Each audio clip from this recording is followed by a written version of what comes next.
race where only the strongest survive.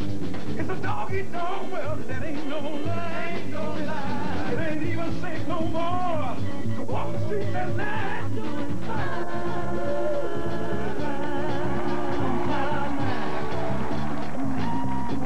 It's round number 8 of the PPG IndyCar World Series, the ITT Automotive Detroit Grand Prix. This is Paul Page. In Detroit today, a light breeze over Belle Isle. Overcast sky. That should help racing conditions, and the temperatures are comfortable. Let's go down to the pit lane and Jack Arute. Well, for most drivers, coming to Detroit and qualifying on the outside of the third row would be a pretty good run, but not if you're part of the Newman-Haas entry, because the lineage here is every year that an IndyCar race has been run here at Michigan in Detroit, their team has sat on the pole. It's just another installment of the frustrating year that Michael Andretti has had since he moved over to replace his retired father. Now, Newman-Haas has done well this year with his teammate, Paul Tracy. Tracy has already scored 2 victories in '95, no victories for Michael Andretti. Now, Tracy will be starting in the outside of row 2, and the pressure was on him to try and keep that streak alive for Newman-Haas, only to have it go up in smoke in a spin late in yesterday's qualifying session. Paul? Well, and talking about that frustration for Michael Andretti, it seems to just go on and on. Robbie Gordon set the quick time for the pole on Friday, and yesterday in the final qualifying session, Michael Andretti was on a flying lap trying to yank that pole away when Robbie Gordon headed out of the pits on sticker tires. He tried to get out of Michael's way, but couldn't. He lost it. He caught Michael, put Michael into the barrier with some damage to that car. So Michael's frustrations do, in fact, continue. Now, we've reached a pivotal point in this IndyCar season because now we begin a series of road races. In fact, 4 of them, and the next time they come back to an oval is at the Michigan 500 at the end of July. So let's consider how the points are distributed for each position in IndyCar racing. Now, remembering that, let's take a look at how the points stand right now, with the top of the points order being Jacques Villeneuve, followed by Gordon, Tracy, and most of those in the top of the order are, of course, drivers whose skills tend to excel in road racing. And continuing the Michael Andretti story, look down there in 9th place, Michael Andretti with 43 points. Now, another part of this story is Robbie Gordon, because Robbie, despite the fact he is in 2nd place in the points, all but one of those points have been earned on ovals, and that single point, as a result of its pole position, scored here. So Robbie Gordon is going to have to become a road racer very quickly. Now, Gary Gerould is away on another assignment this weekend, and so we found the best possible replacement we could.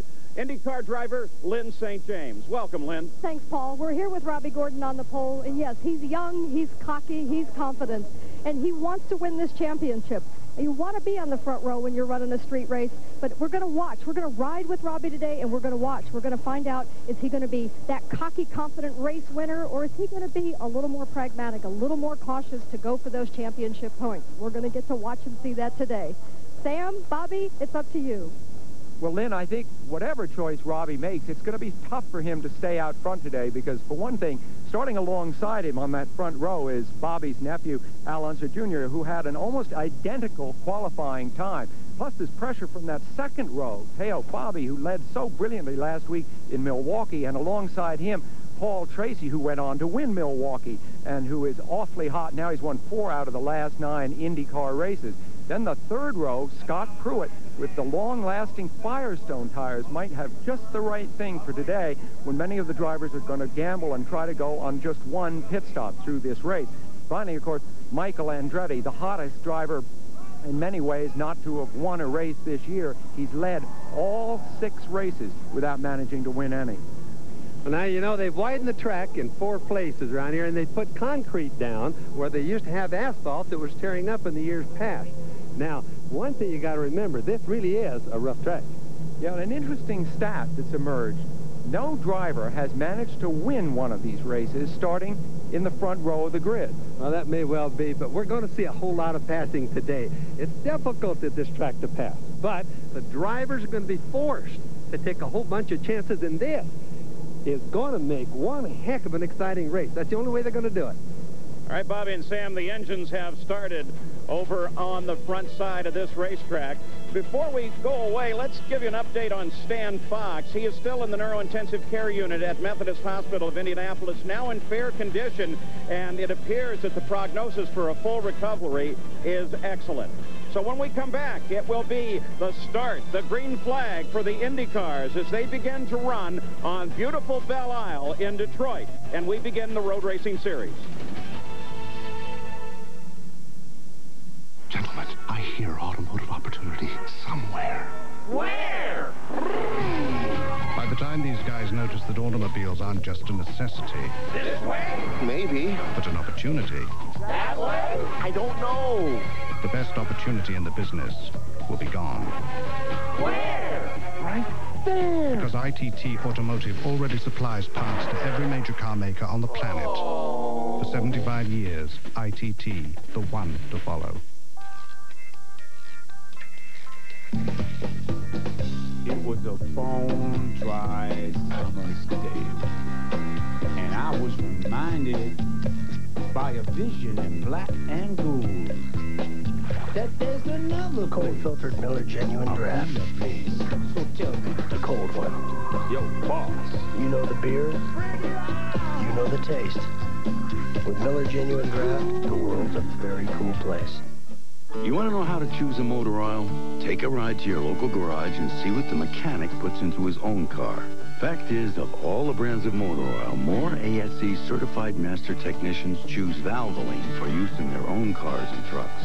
So before you buy a motor oil for your car, know the one more top mechanics put into theirs. Valvoline, the #1 choice of America's top mechanics. To learn more about the world of Valvoline, visit us on the internet.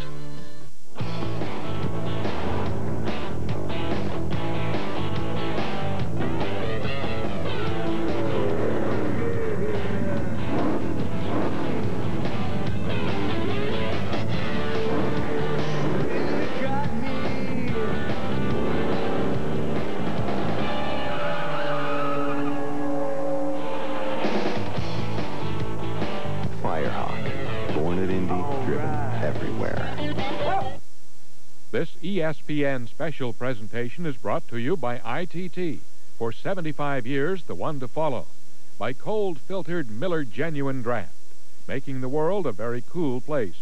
By Valvoline, the #1 choice of America's top mechanics. And by Firestone, America's tire since 1900. We're back at Belle Isle in Detroit for the ITT Automotive Detroit Grand Prix. Let's take a look at the starting grid for today's run. On the pole, Robbie Gordon. This is the second pole of the year for the Phoenix winner. Al Unser Jr. will start outside. The Long Beach winner has never finished higher than 4th here in Detroit. In row 2, it's Teo Fabi. This is his best start on a road course since 1992, and that start was right here. Paul Tracy is to the outside, the defending champion at Detroit, also won last week in Milwaukee. In the 3rd row, Scott Pruitt, a 2nd place here in Detroit in '89, ties his best career finish. And Michael Andretti, the 1990 winner. In row 4, it's Adrian Fernandez. This is the best start of the season for the young Mexican. And Bobby Rahal, the winner of the first race held here on Belle Isle in 1992. The 5th row, Jacques Villeneuve, the winner of 2 races this season, looks to add to that points lead. And Danny Sullivan to the outside. His last IndyCar win came here in 1993. In the 6th row, Mauricio Gugelmin, who has completed the most miles of any driver this year, and Stefan Johansson. Row 7, Christian Fittipaldi and Jimmy Vasser. The 8th row, Raul Boesel and Gil de Ferran. Row 9, Emerson Fittipaldi and Brian Herta. The 10th row, Andre Ribeiro and Eddie Cheever. The 11th row, Marco Greco and Alessandro Zampedri. Row 12, Christian Danner and Eliseo Salazar. Row 13, Eric Bachelard and Hiro Matsushita. And then in row 14, Parker Johnstone and Carlos Guerrero. Now, there's some breaking news in the pits right now. Let's go to Jack Arute. Well, Paul, the contest between Firestone and Goodyear has been a dandy one all season. In yesterday's qualifying effort, and he had to literally get rid of his Friday effort because he went to the harder compound. Michael Andretti and Newman Haas, along with Paul Tracy, they went to a harder compound for qualifying, and they found this morning some graining taking place with the harder compound Goodyear tire. So what did they do? They went to nearby Dearborn. The Ford test track took Mario Andretti, an extra car that Newman Haas had, and they scuffed in additional option tires, trying to get rid of the graining problem. They feel they've solved it. Now, Pat Patrick, the owner of Scott Pruitt's car, tried to file a protest. It was disallowed because it was, 1, Mario Andretti, and 2, a car, both of which were never entered in the Detroit Grand Prix. All right, ahead, 77 laps. Fuel stops expected 15 to 30 laps. Nice wide window. We'll keep an eye on that tire story as we run through today. In the Nations Cup right now, here is the way this battle continues with the United States out in front. Canada running in second place. Brazil, despite the number of drivers, down in third. We look down through the rest of the order with Italy, Sweden, and Chile rounding out the battle in the Nations Cup. And then in the Manufacturers' Championship, Ford Cosworth is leading that battle over Mercedes-Benz and Honda. And today's stories that we'll track throughout the afternoon for you. First of all, you already heard the concern about the rough track. Secondly, will be the frustration of Michael Andretti, and can he finally break that trend? And then there is the challenge of being able to pass on street circuits that's narrow and rough as this one is. And of course, that battle between Goodyear and Firestone continues, and the rough track and the passing situation will affect all of that. Now, as we move toward a green flag very quickly, they will come into order. Remember that the start here can be extremely difficult. Looking in this race to Christian Fittipaldi, who has been running very, very quick here and has definitely become a driver to watch. Adrian Fernandez, we mentioned, with one of his best starts thus far this year. Stefan Johansson, we're looking for good things. He's performed very well here before. And Brian Herta, young man still coming off of his accident last year and the problems that he had at Indianapolis. We expect now that we get to road courses where he did so well in Indy Lights, we will find that he does well again. So once again, there's Brian Herta's car. We look ahead, you can see how very narrow this circuit is, and it's rimmed with concrete barriers. So you can't drive with too much verve or vigor, because if you get the back end around a little bit at all, it just may touch one of those barriers and prematurely end the day. Beautiful location for a race, though. As you can see, it's a marvelous park as they make their turn now down and begin to assemble into the rows of two. And Raul Boesel already has a problem as he rolls slow on the course. And they run toward the green flag. Green flag is out. Here we go. Robbie Gordon darts into the front. Al Unser Jr. is challenged by Paul Tracy. Tracy moves into second place. Boy, what a pass by Tracy, Paul. On the outside going in. Showed a little out. Wasn't quite ready at that turn. Field cleanly through at the start. Michael Andretti comes up, drops into fourth place.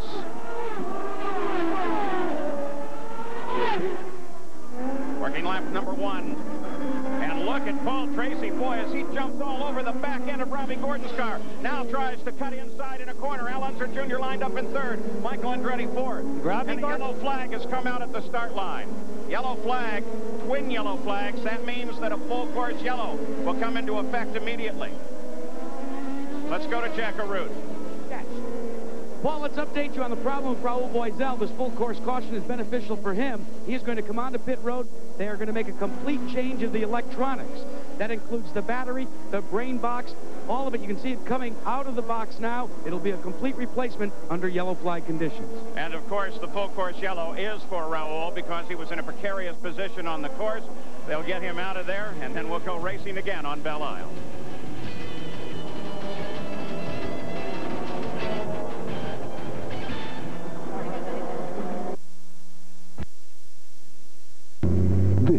Big Screen TV. This is Sharpvision Home Theater.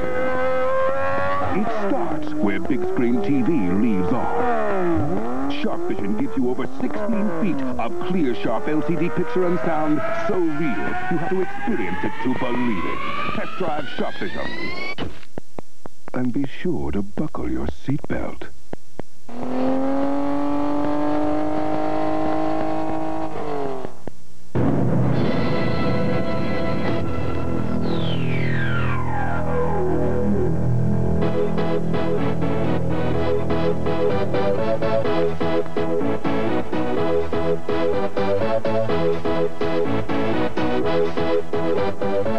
Y'all ready for this? The 1995 MTV Movie Awards from L.A. Brought to you locally by Cama, B103, and Ice House Beer. Sports happen right in your backyard.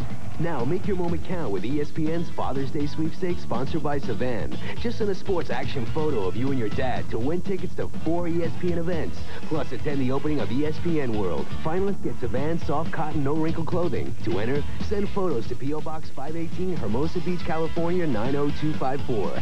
Take your best shot. Enter ESPN's Father's Day Sweepstakes, sponsored by Savan. To put together the best Father's Day, start with Craftsman Tools. This Craftsman 61-piece mechanics tool set with case, or this 3-drawer rally box. Your choice, just $49.99. Craftsman, only at Sears and Sears hardware stores. In a sport where nerves are made of steel, the tools are made by Craftsman, the official tools of NASCAR, NHRA, and IndyCar racing, only at Sears. Gentlemen, I hear automotive opportunity somewhere. Where? By the time these guys notice that automobiles aren't just a necessity. This way? Maybe. But an opportunity. That way? I don't know.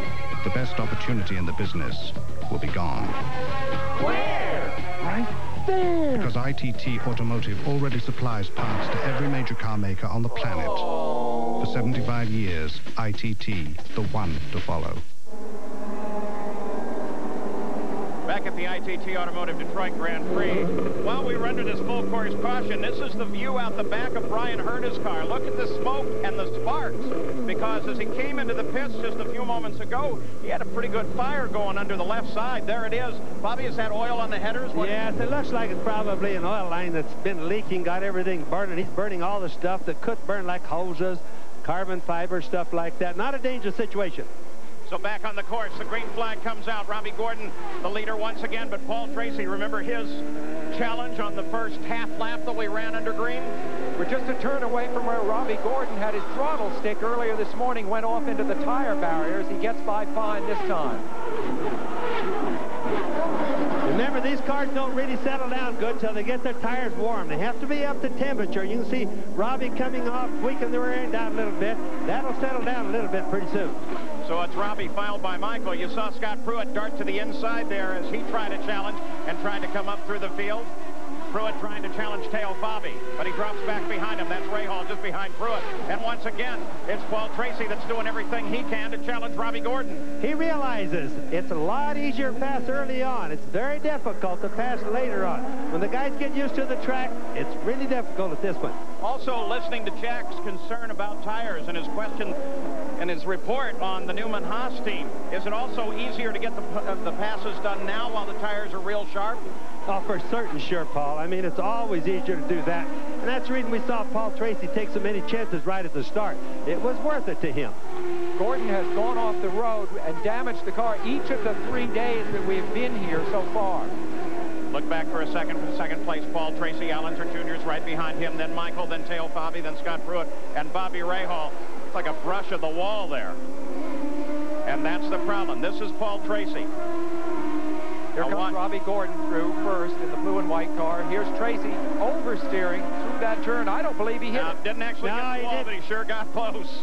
He didn't hit it, but what he did, Troops, he got the rear end out, and that's what it made it. Got the rear end out going in under braking.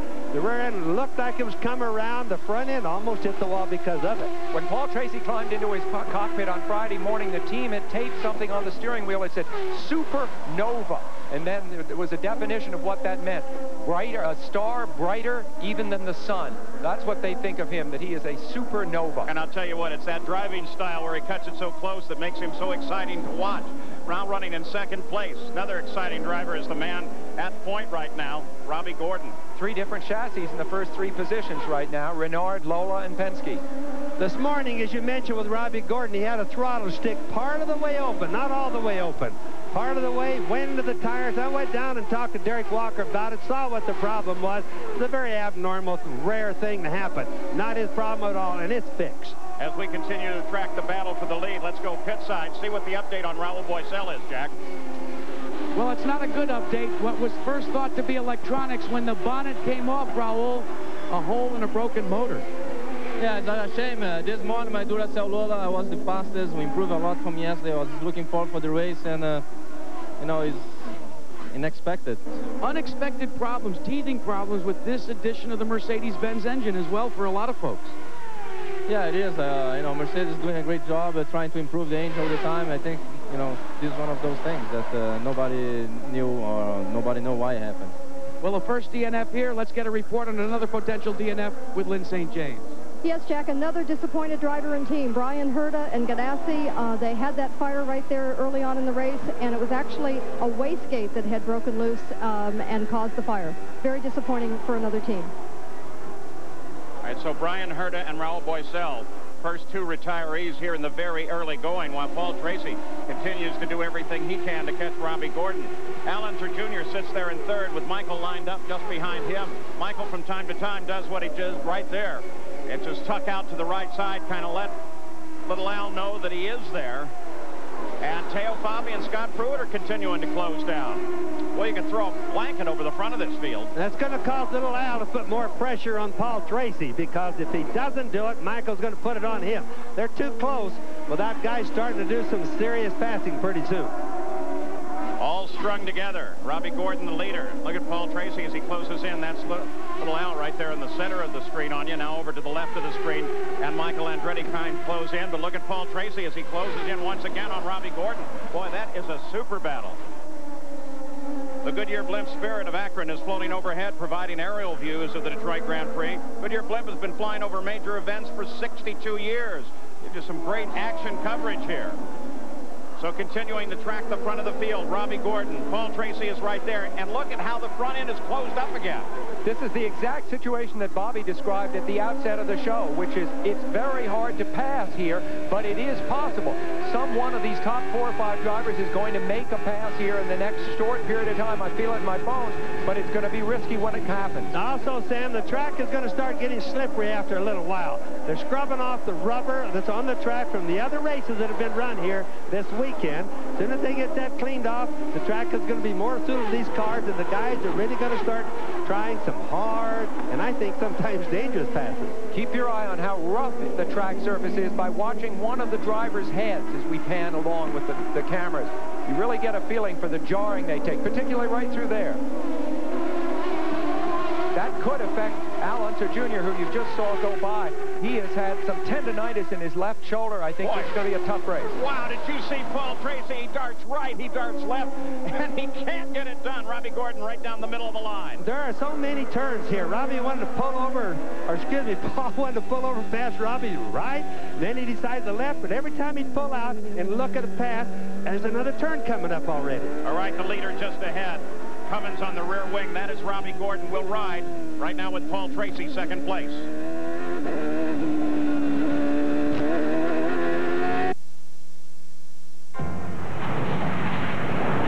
Some people can't afford to worry about the fuel in their tank.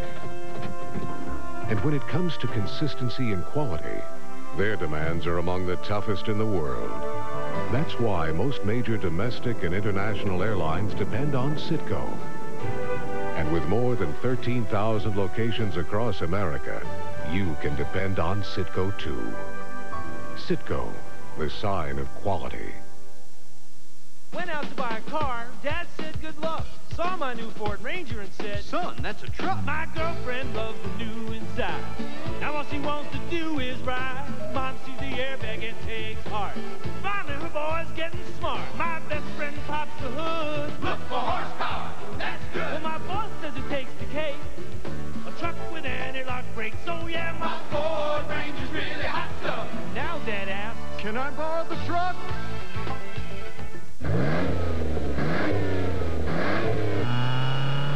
With new spark plugs, you get improved performance for a while. But only Bosch Platinum has a pure platinum center electrode that's heat fused for an airtight seal. So Bosch Platinum reaches its self-cleaning temperature faster for full engine power over a longer performance life. Which means you'll replace a lot of other things before you change your Bosch Platinums. Bosch Platinum, the ultimate spark plug. There was no mistake about it. I was definitely in cruiser heaven. Even my wife looked somehow different. And there I was, prowling the streets on the new Kawasaki Vulcan 800. V-twin rumbling, chrome gleaming in the sun.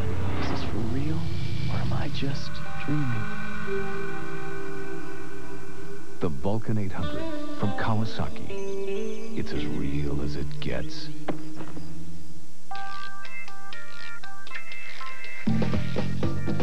It was a bone dry summer's day, and I was reminded by a vision in black and gold that there's another Cold filtered Miller Genuine Draft.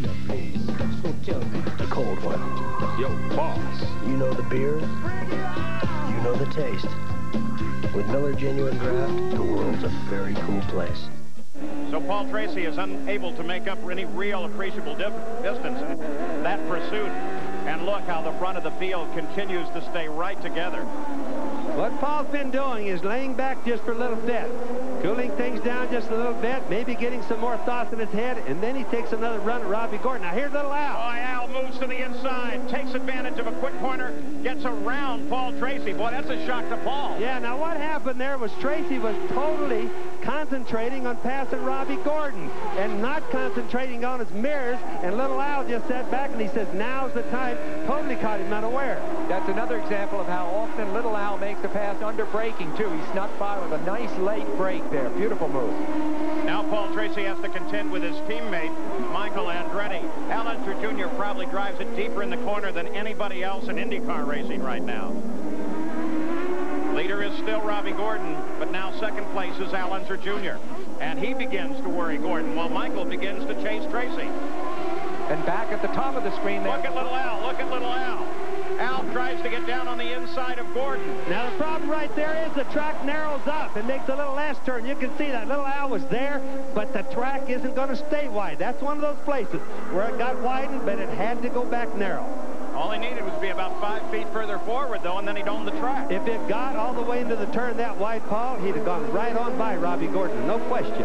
Great shot from overhead in our Honda Helica. Here it comes. Here it comes. Little Al, look at that braking maneuver. Drops to the inside. He's got him. Al Unser Jr. goes to the lead. Now there's a pass off Paul Tracy last lap. There's a place where you just don't hardly see any passes. So obviously, he's got his tires warmed up. He's happy with it, and now he's going for it.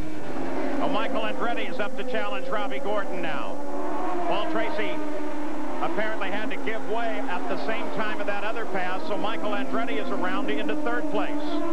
Little Al rocketing by like that early in the race reminds me of Long Beach, a race he went on to dominate. And you can see Robbie is holding up Michael Andretti and the whole train right now. Robbie is probably not working as good as he thought he was, or as he was earlier. There goes Michael. Michael Andretti runs in second around Gordon. And now here Paul comes Tracy coming around Gordon. Tail Fabi gets caught up running behind Gordon, as does Scott Pruitt.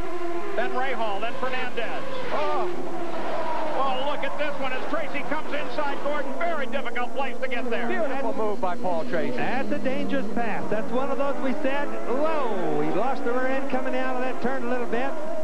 Boy, they're starting to get serious right now.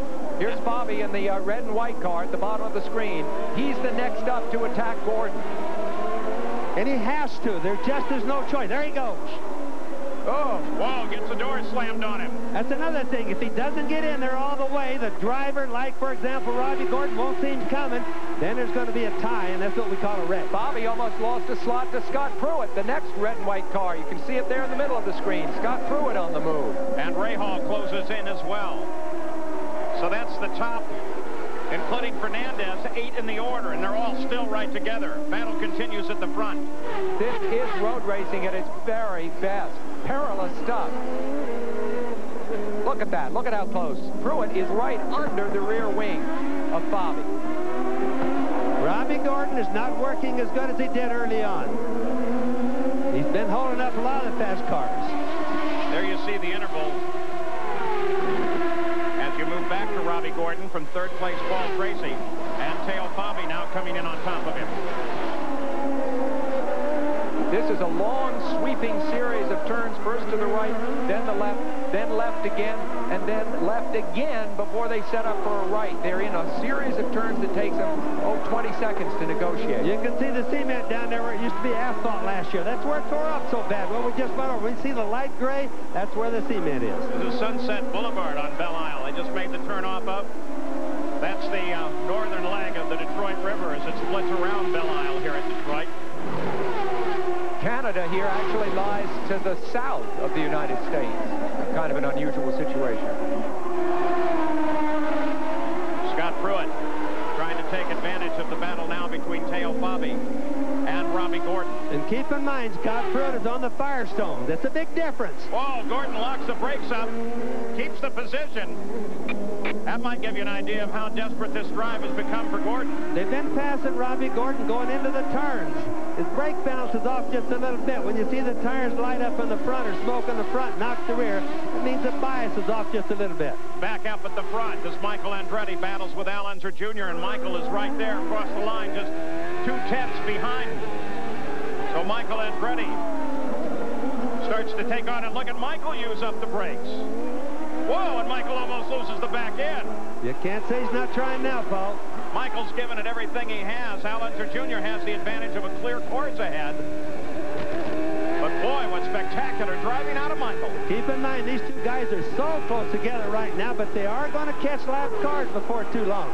And that's when it's really going to get exciting. Mike sticks his nose inside. The trouble Michael had earlier in the season was with his brakes. He often was running well like this, and then he'd go long down an escape road. They've worked on those brakes in a test at Elkhart Lake. This will be the ultimate test in whether they have managed to make them work again. That was especially his problem back at Long Beach. Twice he had brake problems that took him down escape roads. And in case you're wondering why Michael is just trying so hard right now to get by little Al, it's just that he wants that clean air to run in. He realizes lap cars are coming up before too long. So the guy that's in the lead is going to have the best advantage. Michael Andretti tries to close in. Not really a passing point. Just ahead of them now, we should see the first of the slower cars as they come up to begin lapping the field. Michael's pretty good in that kind of traffic. Whoa, look at Michael. He tries to get inside again. Boy, that was a risk. In terms of all-time Indy wins, Al trails Michael 28-29. Eric Bachelard. Bachelard into the tire barriers here. Tire barriers that throughout this weekend have given these race cars some remarkable protection. Oh, this is Here close. moves Michael. Michael's trying on the inside. Looks like he has the turn, but no. It's still led by Al Unser Jr. But it also told little Al what Michael's doing, not just the mirrors. Remember, little Al can't watch the mirrors all the time. When Michael pokes his nose in there, that's the signal. Remember, these are the two great second-generation drivers that have basically given us so many fantastic races over the last 10 years. It is vintage stuff to see them battle like this. I think there's no question at this point, Bobby, as we come through the yellows, this is for Bachelard. And now they can go back to racing speed. But I think there's a solid indication that both Michael and Tracy are probably faster through much of this circuit than Al Unser Jr. is. So Al Unser Jr. still leads it. We'll be back after this message.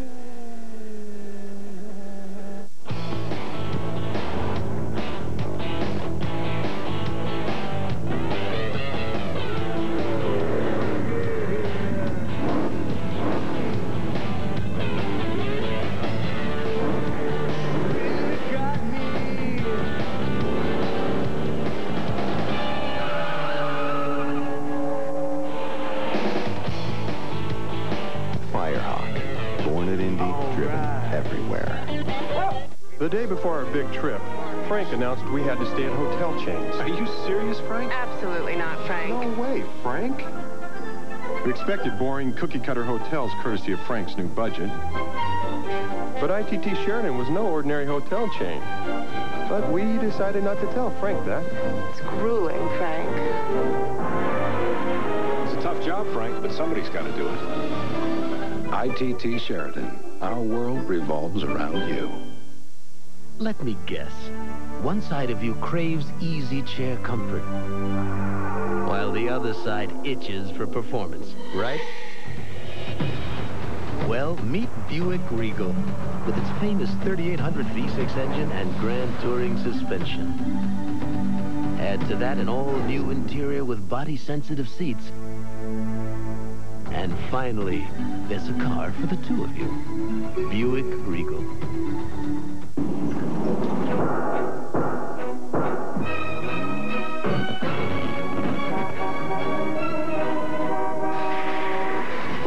We can't guarantee you'll never have a bad day. So it's nice to know that a PPG certified collision repair shop can restore your car's finish and guarantee the paint for as long as you own your car. PPG, world leaders in automotive finishes.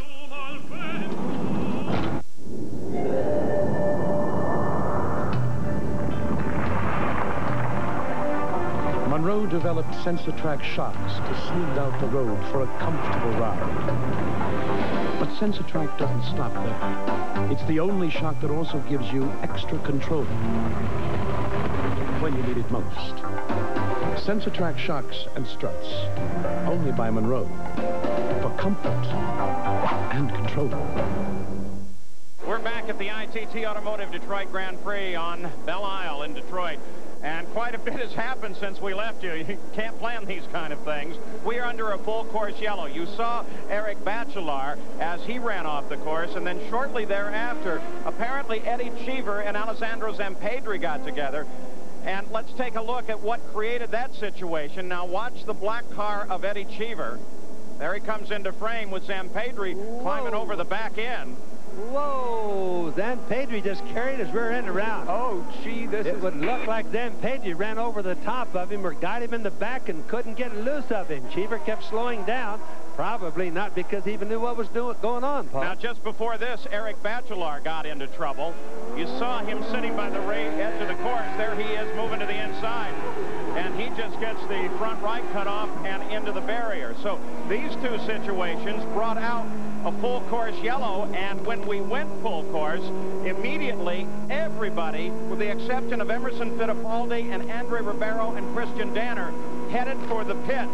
So the leaders have already been in and out of the pits, and there was quite a bit of action on the pit lane at the same time. So let's now go down and get a review of that action and begin with Jack Arute. Well, Paul, the window of opportunity was there for everybody. That's why they came all in like feeding time at the zoo on pit road. But when you have everybody coming in all at once, you can have some close quarters racing. This is the nose cone off of Mauricio Gugelmin's car. It was clipped on the right side as he tried to pull into his pit area. They've replaced the nose cone, and he is back out in competition. Just before the caution, we talked at the top of the show about the recommended tire compound for Goodyear, and how the Andretti's and the Tracy team had a graining problem. Well, Danny Sullivan pulled into the pits. One tire on the right side had picked up excessive rubber. The rest of the tires had that graining problem. So we're going to have to wait and see if more and more of the Goodyear guys take the lead in Newman Haas and go to the harder compound. Let's check in with Lynn St. James. Okay. Lynn, go ahead. Yes, I'm down in Robbie Gordon's pit, and Robbie did change not only tires, but he also went to an alternative tire. He went now to the option tire, and you can see these are the tires that came off his car and how much graining there was. I know that Scott Pruitt, when he changed tires, he stayed with the safe compound. They're stickers, but meaning that they've had no breaking in at all, and they're hoping that with the fact that they're running under yellow for a couple of laps, that'll be able to help scrub the tire in. Boy, look at those tires, Bobby. Now, what that is, what they mean by the graining, boy, look at the fluid come out of Ray Hall's car on the left side there. Now, the question is that fluid or is that water? But I started to mention about the tires that you saw the picture of there. That graining problem they're talking about is rubber rolling. Over the years, many years, we've had that same problem. And remember, the tire compounds are made up like chemists, scientists making up things. Here's Ray Hall coming in for obviously that leak in his left side. But what happens when the tire rolls? When the tires roll like that, or when the rubber rolls, there is no traction. But the rubber is fast until it doesn't, so they try to stick with it. Yeah, and this is more serious. You heard Bobby Rahal shut the engine off as he rolled into the pits as well. He was up challenging in the top 5 throughout the early going here. So that means it was water that came out, that we were seeing coming out the left side of his car. Bobby Rahal of Dublin, Ohio. Of course, Raul Boesel, part of his team, so this whole team is out very early in the game. Bad day for them. The Bobby Rahal climbs out of the car. And the rest of the field circulates under the full course yellow with Al Unser Jr. out in front. Now, coming up next, Jeff Gordon and the hottest drivers in auto racing speed off to South Carolina. From Darlington Raceway, it's the second challenge in the International Race of Champions, right here after the conclusion of this run on Belle Isle, next on ABC Sports. So under the second full course yellow of the day, and Bobby Rahal appears to have suffered his third DNF of the year. Let's go to Jack Arute. Well, Paul, this is the set of tires that came off your leader, Team Penske driver Al Unser Jr. But take a look at this tire here. You remember the close quarters racing you were calling for the lead when he and Michael Andretti charged into a corner together? There's the gouge that came out of the tire when they came into contact with each other. The yellow, very fortuitous for Al Unser Jr. All right, so the tactics are split now as we take a look at where they were before they went into the pits, and Paul Tracy's team did a good piece of work for him, getting him ahead of Michael Andretti on the pit stop. Now, Emerson Fittipaldi hasn't gone into the pits, so that's a little bit misleading. He stayed out, one of two, the other being Andre Ribeiro, who currently runs in 6th place behind Robbie Gordon. So the Penske team has split their tactics as we're ready to go back to green. And the leaders, Tracy and Al Unser Jr. got a jump on the field coming back to green. Boy, I'll say everyone else seemed to be half asleep back there. You have to do it. If the leader doesn't take off, I'm surprised that Michael didn't get on a little bit earlier. Not like Michael, but the leader has to get on it. Otherwise, second place is got him, and that's Tracy, who's really moving today. You got a glimpse there of Scott Pruitt on the move as he darted inside. Also, Carlos Guerrero was able to move inside of Hero. Those moves back in the field as the top of the order is Unser, Tracy, Andretti, Fittipaldi, and Gordon. Remember that the two leaders raced for the same team last year. Look at Gugelman. Gugelman comes alongside Ribeiro. There's a place where it narrows up, though. You see, he had no choice. He could get it alongside, but the road narrows right up there. Ribeiro doing a fine job in the Tasman car this year. Honda engine, Firestone tires, rookie driver. Good combination. Just ahead of Ribeiro is Scott Pruitt, who was able, in fact, to get around him and move into 6th place, snatching 6th away from Ribeiro. Now Gugelman would like to take a position on him. Gugelman had a very hot start and was in the championship hunt early in the year, but he has fallen steadily in terms of his placings. He hasn't had the good placing this part of the season that he had at the beginning. And as you watch this, you need to be aware, we're looking at the serial scoring of Andre Ribeiro from the start, lap 4, lap 8, 12, and so on. While you see Gugelman in that, remember, he had that confrontation in the pits that Jack reported, and as a result, is not running on the lead lap, just trying to get back up through the field. Let's go pit side. Robbie Gordon, he's fallen back through the order, now in 5th. Lynn St. James, any idea what his problem is? Well, right now they're saying basically it is tires, but, you know, it has to do with the chassis setup. We got to be careful here that we're not just causing all this on tire wear. They take a certain chassis setup. They thought Robbie had oversteer, and now, of course, with the tire wear, he's got severe understeer. So that's what's going to cause the tires also to grain, is the fact that the car's got so much push. So it has a lot to do with balancing the chassis setup with the tires, and I don't think the Walker crew had that handled today. Well, as we watch him right now, in fact, Scott Pruitt is lined up just behind him and really beginning to work him hard. That 2 car, the red and white car, is Emerson Fittipaldi running in 4th place just ahead of them.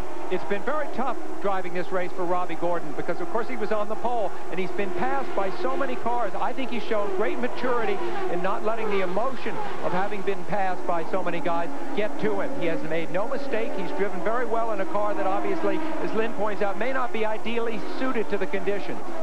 No major move down in the order below 7th place. Jack Villeneuve, within the first laps, was able to move up a single position and get around Fernandez. Teo Fabi rounds out the top 10. Bobby Rahal is out, and Jack Arute is with him. Well, Paul, we talked about the altercation that took place with Mauricio Gugelmin. Well, Rahal was the other recipient, and it kind of tore your car up big time. Yeah, we were pulling out, and I didn't really even see him. I just felt this thud on the right side or the left side of the car, and I was pulling out of the pits, and it just put a hole in the radiator, and so all the fluid's leaking out. First account of how difficult it is to pass today out there. Do you really have to take a lot of chances, Bobby? Well, you know, it's if the car's working, and you know the other guy isn't, you can get a run at him. Of course, he doesn't have to move very far to keep you from passing. You know, blocking. There's some very novel lines out there right now, but but it's tough. Pit work's going to make the difference.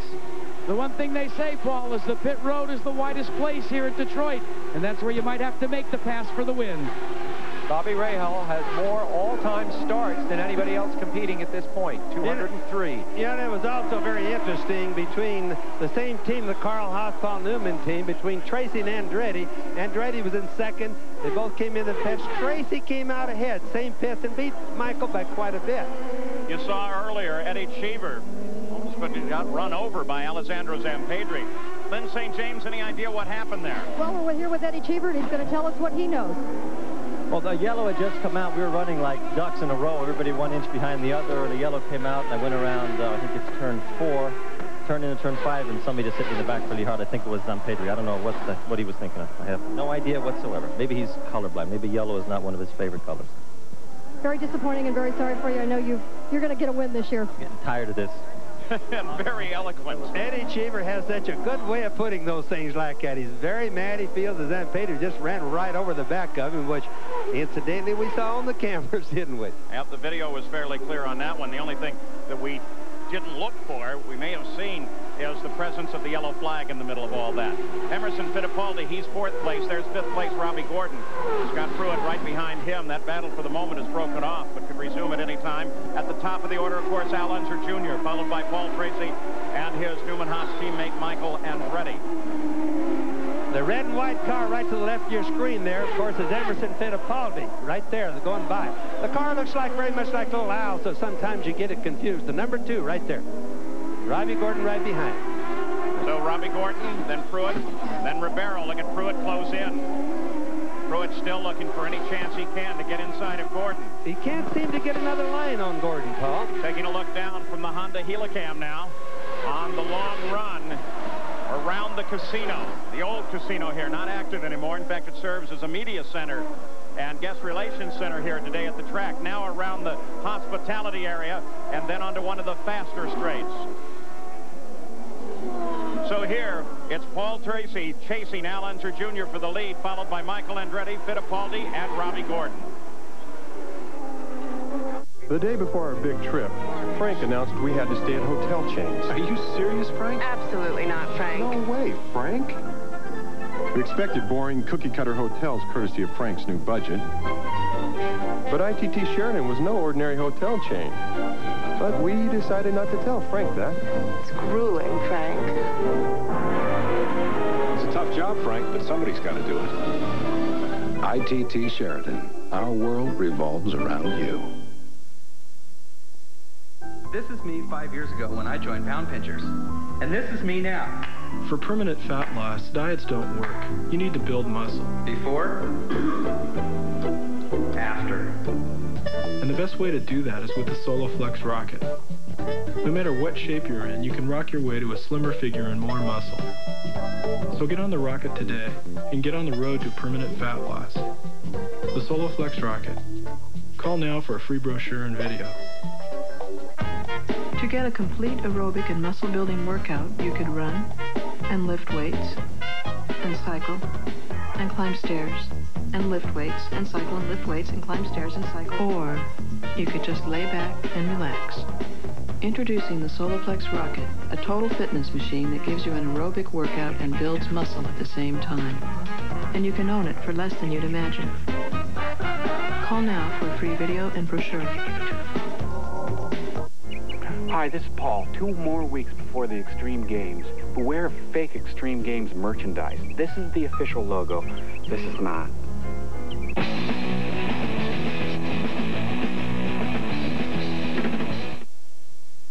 Went out to buy a car. Dad said good luck.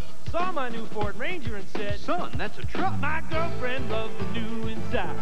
Now all she wants to do is ride. Mom sees the airbag and takes heart. Finally her boy's getting smart. My best friend pops the hood. Look for horsepower, that's good. Well, my boss says it takes the cake. A truck with anti-lock brakes. So yeah, my Ford Ranger's really hot stuff. Now Dad asks, can I borrow the truck? Back at the ITT Automotive Detroit Grand Prix, we now have 23 laps complete of the 77-lap scheduled distance. 1 pit stop has already been made. There's been a revolving battle around the front of the field. Al Unser Jr. has it right now. A change in second and third place as Paul Tracy was able to get around his teammate during the pit stop.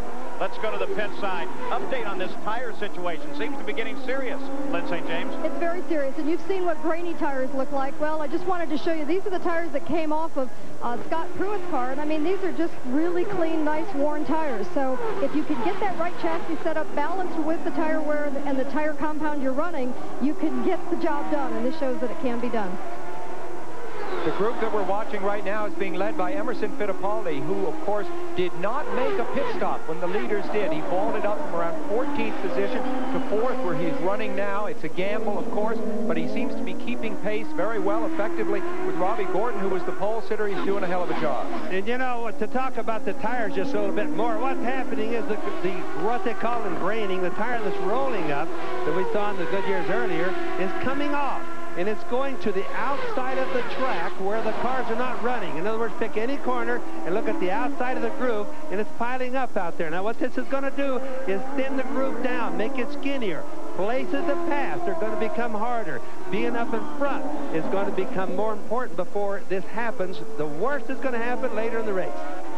Sky continues to be overcast, so no bright sun coming down on this track, though it appears that the sun would like to break out at any time. Tremendous crowd here lining this track almost the entire distance. In fact, I think about every place that someone is allowed to stand, there are people standing watching this run, including a bunch of them hanging off of a bridge watching from the fountain area.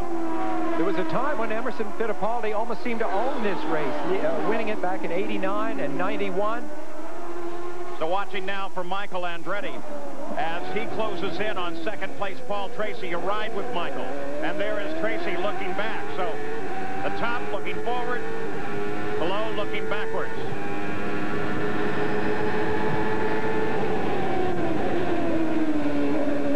Whereas Paul Tracy on the bottom is in second place. Michael Andretti is third. Al Unser Jr. is up ahead in first. And again, these are teammates, come out of the same stable.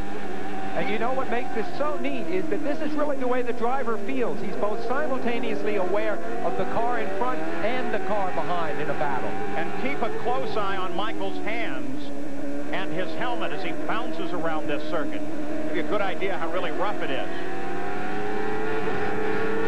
Watch, too, that they do not shortcut these curves very much. The curves are fairly sharp, and it throws the car too much when they try to shortcut them.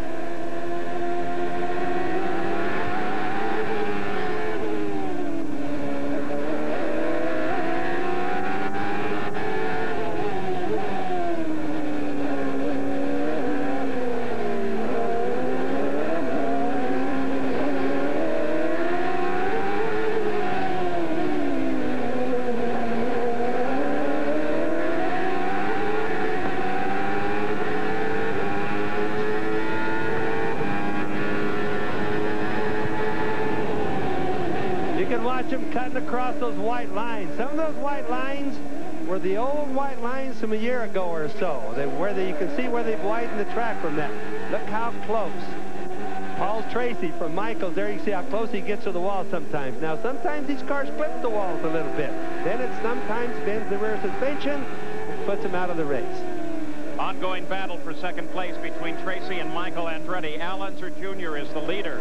Emerson Fittipaldi runs in fourth place. He's now gone 26 laps without a stop. That's what's keeping him up at the top of the order. So both Fittipaldi and Ribeiro, about any time, ought to be making that decision, depending on how much of advantage they got during the yellow, of heading for the pits. And what Emerson and his crew are gambling on, of course, is they needed to get by a whole bunch of cars, not make the pit stop. They need another yellow right now. That would keep them back up in front. So that was what their gamble was. Jack Arute, the tactic that's being played by Team Penske, splitting the stops on their cars. Well, I've been trying to get a hold of you, Paul, because that's exactly what's happening. They've split the cars because it looks as if, and we say looks as if, Chuck Sprague may roll the dice with Emerson Fittipaldi and try and make this a one-stop race. They expect to come in no earlier than lap 36. If they can pull off lap 36, check how much fuel they've got, they might run the gamble and the risk and try and make it a one-stop event. So Fittipaldi would like to stay out another 9 laps as we look for Emerson Fittipaldi and we keep an eye on this battle for second. It seems that Andrew Ribeiro Fittipaldi, of course, Mercedes power. Andrew Ribeiro, Honda power. There's Emerson as he comes off the corner, is playing exactly the same tactic. My calculations say that Emma's going to have a hard time making it on just one pit stop now, and especially trying to stay ahead of these two guys who are not sitting there sleeping for sure. So you use fuel by driving harder. You save fuel by easing up, shifting earlier, things like that. I don't think Emma's going to be able to do that and stay up in front. Well, 2 yellows for a total of 4 laps have certainly helped his situation. You can't count on that going all the way to the end. 27 laps now complete. Al Unser Jr. leads it.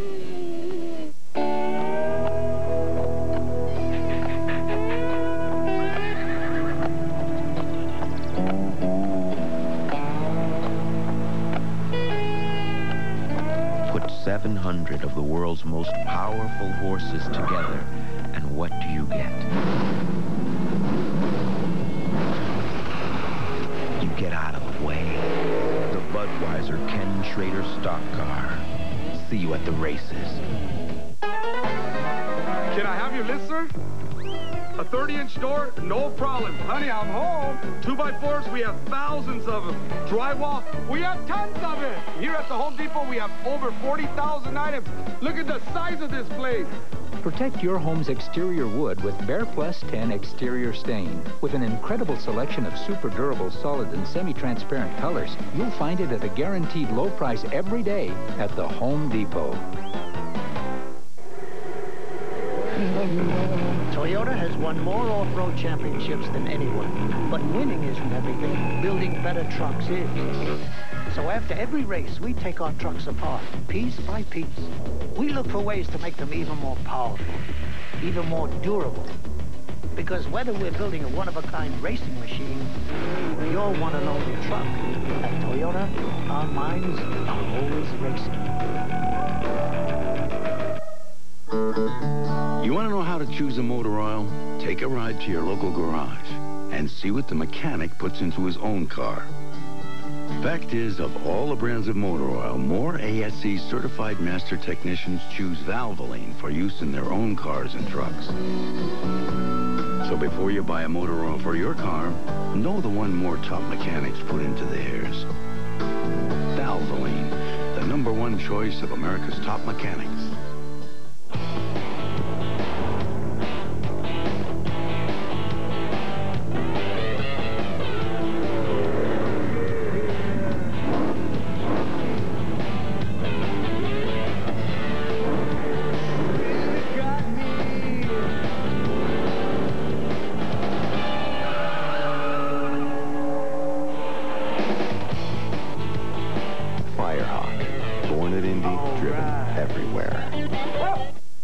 This ESPN special presentation is brought to you by Beechwood Aged Budweiser, the king of beers. This Bud's for you. By the Home Depot, where low prices are just the beginning. By PPG, world leaders in automotive finishes, sponsor of the PPG IndyCar World Series. And by Toyota Motorsports, our minds are always racing. Back on beautiful Belle Isle in Detroit, you're looking down from one of America's most enduring images, the Goodyear blimp overhead giving us an aerial view of the course here on Belle Isle today. Floating in an overcast sky, the temperature is staying down, that helping the tires a little bit. This happened just a second ago. Christian Fittipaldi into the tire barrier. He actually went in along with Joe DeFerrin, but DeFerrin was able to get his car started again and back out. Look at the back of the helmet. We mentioned this last week. See that chip? He calls that his brain chip, the CF1 brain chip for Christian Fittipaldi. Now, they're trying. He wants him out of the barriers, but he's not getting the kind of help that he was hoping for. He's already unhooked his seat belts and all. He's been started out, now he's arguing about something, and I think that's the Italian way of talking with his hands, but the guys are not paying any attention, whatever it is. Corner workers were right there at the time of the incident, but of course they're not in a position to try and yank this car all the way out, apparently. Needs some mechanical help from one of the trucks. We still stay on a full green flag with a zone yellow only around Christian Fittipaldi's car. Now, 31 laps are complete. Al Unser Jr. is the leader, followed by Tracy Andretti and Emerson Fittipaldi, who has not yet stopped. Now, if DeFerrin went in there, Paul, he was able to back out and keep his engine running. Obviously, Christian didn't. Made a visit to the pits and got back into the running. Jack Arute, can you add to that? Well, Paul, what Gilles de Ferran did is had the wherewithal to come in. They elected, it looked initially to change the nose cone, but one of the great things is once you come down onto pit road, it's the first chance that crews get to see the condition of the race car. They looked over the nose cone, did have a couple of cracks, but they thought it would take way too long under green flag conditions to change it. They changed tires and sent Gilles back out. And boy, Jack, will this play into Fittipaldi's hands? Full course yellow. Wow. Two Brazilians set up a situation in which the older Brazilian can fully take advantage of it. So full course yellow with Al Unser Jr. in front. Emerson Fittipaldi, I would guess, would head for the pits anytime now, taking advantage of this. Maybe not, though. Paul Tracy is second. Third is Michael Andretti, then Fittipaldi, and then Robbie Gordon, as we have our third full course caution of the day on Belle Isle in Detroit.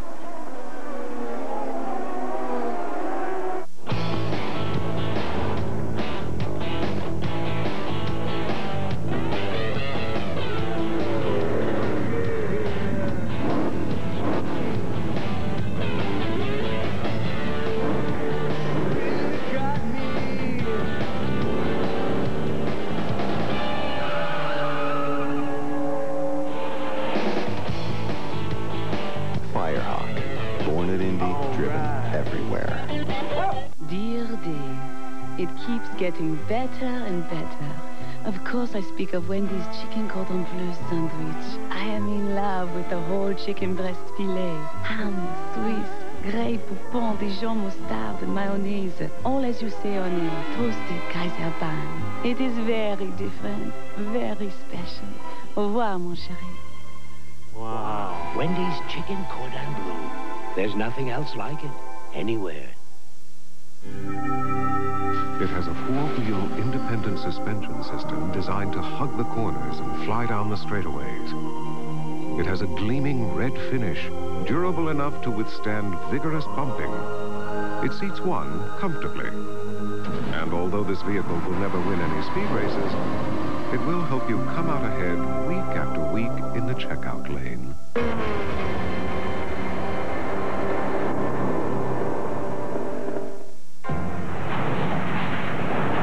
Some people can't afford to worry about the fuel in their tank. And when it comes to consistency and quality, their demands are among the toughest in the world. That's why most major domestic and international airlines depend on Citgo. And with more than 13,000 locations across America, you can depend on Citgo too. Citgo, the sign of quality. Gentlemen, I hear automotive opportunity somewhere. Where? By the time these guys notice that automobiles aren't just a necessity. This way? Maybe. But an opportunity. That way? I don't know. The best opportunity in the business will be gone. Where? Right there. Because ITT Automotive already supplies parts to every major car maker on the planet. For 75 years, ITT, the one to follow. Back on Belle Isle, Detroit, keeping an eye on the number 2 red and white car of Emerson Fittipaldi. His team has laid out the tires in the pits while we continue under this full course caution. So, Jack Arute, I would expect he'll be visiting you just any time now. And, Paul, this really didn't work out the way that Chuck Sprague and company had hoped. They had really hoped that this caution would go just a little bit longer. He and Emerson Fittipaldi have been discussing this and saying still it's better to come in and pit now than to have to do it under green flag conditions. So the team is waiting for Emerson Fittipaldi, and they will make a stop. And this will change the window and could change the strategy as far as whether this is a one-stop or a two-stop race for Fittipaldi and Team Penske. Jack, it's also going to be costly because as he comes in the pits, they're probably going to go back to green flag racing. But still, like as Chuck Sprague was saying, it's still going to be better than having them all back up to speed at another lap. So you sacrifice one lap on this stop, but you're still back up to speed quicker than if you waited till the thing was full green for a lap. And yet get it nearly to the 34th lap, so he gets it just a little bit further. Now he's already signaled to the drivers behind him. That's Emerson. He's coming in. He's breaking off right now. He's coming into the pit right there. And their decision is right. He's better off to stop now because they've dedicated themselves to a one pit stop race. Emerson makes his stop. And I also think they can make it because of when this yellow came. Roar of the engine as Emerson continues to flip it and keep it alive. While his teammate stays in the lead on the track. good stop, Jack. It indeed was a good stop, and Chuck Sprague called the action. Let's see if we can get a quick word with Chuck when he's done talking to Emerson. Chuck, not quite what you wanted. You wanted to go to 36, but is it still possible to make this a one-stop race? Well, anything's possible. It's typical of the season for me this year. We keep looking for 2 more yellows than we're going to get, but we're giving it a shot here, you know. Starting from the back like we did there, we have to try a different strategy. Well, good luck to him. And Bobby Unser, you overheard the radio communication to Ammo, fuel to 7 o'clock. Tell us what that means. Fuel to 7 o'clock. By golly, I don't know. He's not going to be running until 7 o'clock or we're all in trouble, Jack. I don't know. Chuck Sprague, the team manager for Penske Racing, monitors the action on Emerson Fittipaldi's car while Roger Penske keeps in radio touch with Al Unser Jr.'s car, and he is the leader. The third race that little Al has led this year, and by the way, in each one of those, he's gone on to lead the most laps and won one of the others. Now again, everybody wants to keep in mind, Emerson Fittipaldi, the number 2, he's going to go all the way, or at least try it. He's going to have to short shift, make mileage. All the other guys are going to have to stop. You saw Christian Fittipaldi. He's just at the back of this group right now as the leaders came around him. So apparently, Lynn St. James, he's back into the fight. Yes, there was a little confusion on that stop because obviously he'd gotten into the tire walls, and Christian, I think, had almost gotten out of the car, and then they got him back going. He got in here. He was going to get out of the car again while it was in the pits. The crew said, no, stay in, and they were able to change the left front top upper wishbone and tires, and he's back out. But I think we need to keep an eye on him and make sure that, you know, nothing else is damaged. Now, the problem with that is when they change the wishbones or the uprights or whatever on the front end of or the rear end of a car, the suspension setups are not going to be the same. It's impossible to have them perfect. But he'll still get along a lot better than sitting in the tire wall or in the pit somewhere, Lynn. What we have here, of course, is the Penske team being threatened and chased by the Carl Haas team, the 2 most powerful teams in IndyCar racing at this point, duking it out here in the streets of Detroit. The interesting thing is the cooperation between Paul Tracy, you see on the left of the screen there, and Michael Andretti pursuing him. Through the year, these 2 young drivers, every reason to have a bitter rivalry, have in fact been very cooperative with one another. Christian Fittipaldi fell down to 23rd position as we take a look for 10th place, Andre Ribeiro. He's been battling. Got a crash right on the front stretch. That's Carlos Guerrero and Christian Danner right in front of us here. In fact, you could hear him scraping along the wall at the booth. Both of them appear to be okay. Bobby, that sure got your attention. Well, it did, and believe it or not, it sounded like a tire exploded to me. Now, often the explosion of a tire means you ran over something, not necessarily the tire maker's fault. But a tire sounded like it exploded. I see tire pieces all over the racetrack. That was right in front of our booth here. Yeah, that's exactly the view that we have, and look at all the junk that is all over the racetrack. Tire lane way down the track. That looks like it came off of maybe Christian's car. And both of the drivers appear okay. Carlos Guerrero already out of the car. But boy, there's a lot of debris out there and a full course yellow on this one. This will have major tactical ramifications, of course, particularly affecting Emerson. Well, we can't see what was the causal factor. But obviously it was Carlos Guerrero leading Danner, and they both caught the wall. Let's go to Jack Arute. Paul Samposi is absolutely correct. This is considered by this team a free stop for Emerson Fittipaldi. Before the full course came out, the strategy was if we are still running in last place, when a full course yellow comes, come in, because it's basically a free stop. That's what they're going to do. It gets them back within the window of making this their final stop. Well, and let's review what that's done for him then. When he made his stop, Emerson Fittipaldi fell down to 16th position, but stayed on the leader lap. And that was very important for him to accomplish. So now, with this full course yellow, the 4th of the day, it's going to give him an opportunity to come in, fuel again. It looks even like they have some tires available for him should they want him, and give him a marvelous opportunity to stay at the front of the order. So there's Emerson Fittipaldi as this main straightaway accident, which has littered the pit straight with debris, has slowed the race once again, and they're going to have to spend a few moments trying to get all of the junk from these 2 wrecked cars off of the straightaway. So here on Belle Isle in Detroit, another caution period. We'll be back with more after this message. How much do you pay for a minute of long distance overseas? I'd say about $1.65 a minute to Australia. $2 a minute? It's very expensive. Introducing Sprint Sense International. Simply great rates to anywhere in the U.S. and now to anywhere in the world. Call now and get these simple low rates. Just 50 cents a minute to these countries in Europe. 65 cents to these countries in Asia. 70 cents to Japan. And just 10 cents a minute for all your out-of-state calls in the U.S. You can save it to Korea. A world-class bonus. Up to 100 minutes of free international calling. Sprint will even switch you for free. 50 cents la minute pour la France. No gimmicks, no nothing. No so finish. Wow. I couldn't have said it better myself. Get Sprint's low international rates and up to 100 minutes free. Call now 1-800-227-2359. Tied with Jack Nicklaus, coming down the 71st hole. As we walked up around the green, I could see the ball. And I said, well, you know, you can do something with that. And he said, I'm not going to get this close. I'm going to hole it. That thing got up this high in the air. It stopped, and it went in the hole. My arms were up in the air like this. And he pointed at me, and he said, I told you so. And I remember thinking, fine, let's just get out of here, par the last hole, and win this thing. But to beat Nicklaus at Pebble Beach in the U.S. Open was a moment I'll never forget.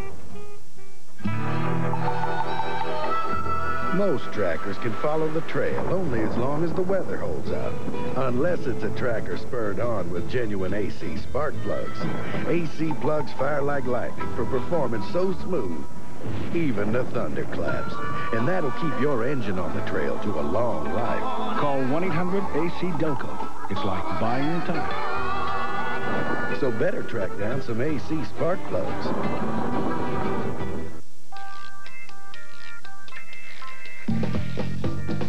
It was a bone dry summer's day, and I was reminded by a vision in black and gold that there's another cold filtered Miller Genuine Draft. So tell me, The cold one. Yo, boss. You know the beer, you know the taste. With Miller Genuine Draft, the world's a very cool place. The ITT Automotive Detroit Grand Prix on Belle Isle in Detroit under our fourth full course yellow of the day. They're still picking up debris on the pit straight here as a result of contact with the wall involving Christian Danner and Carlos Guerrero. And Lynn St. James, I think, was able to get one of the involved aside. Lynn, do you still have him? Yes, we have Christian Danner. Got it. Christian. Do you have any, could you give us any insight of what you saw, what happened out there? Whoa, yeah, I can give you a rather close insight. What the problem I had was that I had no fourth gear. It broke. So in acceleration, especially after a yellow, the car behind has to be a bit careful, you know, because I have to go from third to fifth. And that guy there, he just drove over me. He wasn't very careful. That was all. Okay, so you're obviously okay? Yeah, I'm fine. It's just no finish, and that's always bad, isn't it? It is, but I can tell you it's good that you're walking away from it. Thank you. Thank you. All right, good report on Christian Danner there. So Al Unser Jr. is still the leader under the full course yellow. Nothing's changed at the top of the order. It's Unser Jr., Paul Tracy, Michael Andretti, Robbie Gordon, and Scott Pruitt. You know, we're not too much further away if it stays yellow like a couple of more laps. Everybody, I think, would be pitting and trying to go till the end. Emerson has got everybody wondering or thinking about their pits now. Well, Emerson Fittipaldi runs 14th, still on the leader lap, Jackaroo.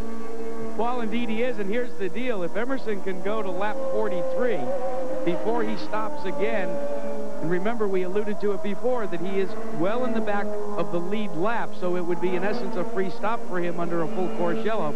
He can go the distance. In the meantime, the man that leads this event, his teammate Al Unser Jr., is coming very close to his normal pit stop window. That would be for his next stop. That would make Emerson and Little Al in two distinct and very different approaches to the tactics to win this race. We've seen it time and time again when Roger Penske lets each side choose the way they want to try and chase the checkered flag. All right, so we'll keep tracking those tactics, too. The 49 car, that's Parker Johnstone. Hadn't been around for a while. He started 27th, and he is now running in 9th position. They're still picking up on the front straight here. Should have it done in just a few minutes. Gentlemen, I hear automotive opportunity somewhere. Where? By the time these guys notice that automobiles aren't just a necessity, This way? maybe, but an opportunity, That way? I don't know, the best opportunity in the business will be gone. Where? Right there. Because ITT Automotive already supplies parts to every major car maker on the planet. For 75 years, ITT, the one to follow. At Chevrolet, we're not just out here winning. We're testing suspensions, developing more powerful engines, and learning more about aerodynamics. Because if you want to bring more race-winning technology to the street than any other car company, sometimes you have to work weekends. That's genuine Chevrolet. Wet roadways like this inspired Goodyear's newest all-season AquaTread radio, the all-new Goodyear AquaTread 2, with a deeper, wider aqua channel to sweep water away for outstanding wet traction and a new TreadLife compound. Goodyear gives you a 65,000-mile warranty, so you've got wet traction when you need it. The all-new 65,000-mile AquaTread 2, only from Goodyear.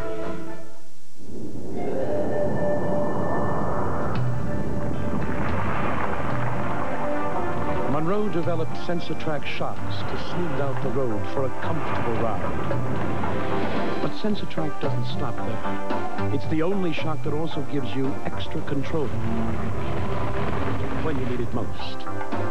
Sensatrack shocks and struts, only by Monroe, for comfort and control. This is Michael Andretti's IndyCar. You can't get his engine, you can't get his tires, but you can get his motor oil. Texaco Havoline Formula 3. It's formulated to control volatility and fight oil vaporization. It provides complete protection, and it's the exact same Havoline you can buy right off the shelf, which, by the way, is a heck of a lot easier. Add more life to your car. Take it to the star. As we roll to the conclusion of lap 39, we'll give you the full rundown. And in the pits, most of the crews from the front of the order have laid out tires, including especially Teo Fabi's crew, who has the first pit. And look at the front of his nose as he passed under there. You get a good idea that he's been definitely in contact with either someone or something bouncing. He may have been the car that actually nudged one of the tires that came off the last accident. So Al Unser Jr. has peeled off. Michael Andretti has peeled off. They all head for their pits. And so here at the close of this yellow, we're going to see some pit action that may carry him all the way. But Paul Tracy has stayed out. That's the same team with Michael. Let's see what their concept is. There's Michael Andretti.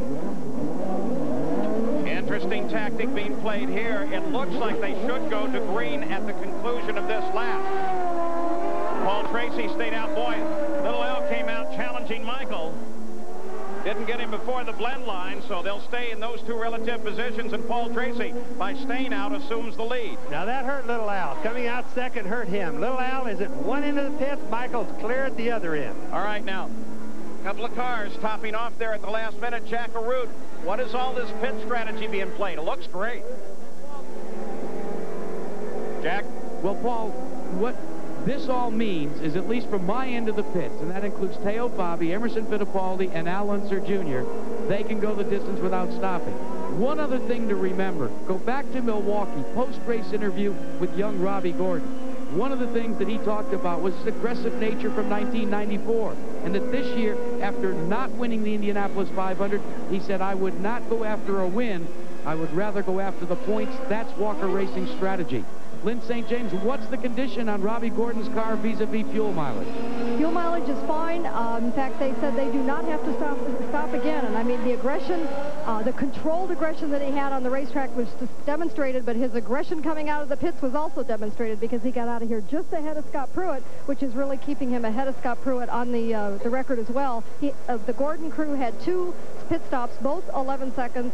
And I also know with Scott Pruitt that they are getting excellent fuel mileage, they're excellent tire wear, and they know they can go the distance as well. So we've got 2 cars out there that are just in fine shape. All right, let's take a look at the top 6 in this field then. Tracy has not yet stopped. Michael just stopped. Robbie Gordon stopped 4 laps ago. Stefan Johansson has not stopped for 27, back at lap 27. He stopped at the same time Paul Tracy did. Scott Pruitt has just stopped, and Andrew Ribeiro stopped 9 laps ago. So now Paul Tracy, the leader of the race, is on the pit road. Watching very carefully not to break that speed limit. Boy, that was a bad decision on their part. Paul Tracy should have been in. Now he's going to come out. This is his last stop, and he's going to come out completely behind all these cars, almost taking a chance any chance to win, Paul. Oh, and he stalls it. Oh, no. Paul Tracy had his chance there. He shook up. This is going to be costly. He shook up. I mean, he's got to be really upset over this decision. Lynn St. James, as he heads back in, what happened there? Well, he just stalled it, and he was hot. His head was shaking, his fist was moving, and he was really, really upset, which he should be at himself.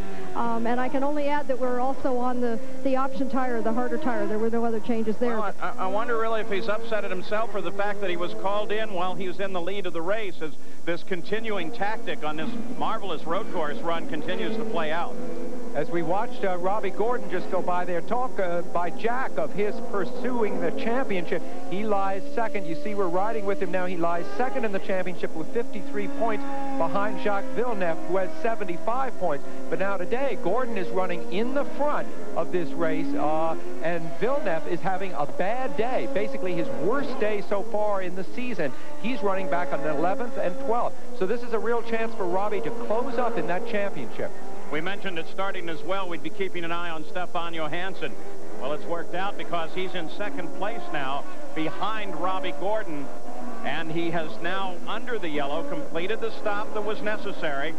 And so Stefan Johansson, out of Tony Bettenhausen's team, they put him in a nice position to continue this run as well. Johansson, when he made his first drive here, his first appearance in IndyCar competition a few years ago, finished third. So this track has been very good to him. It's one of his favorite tracks. I talked to him.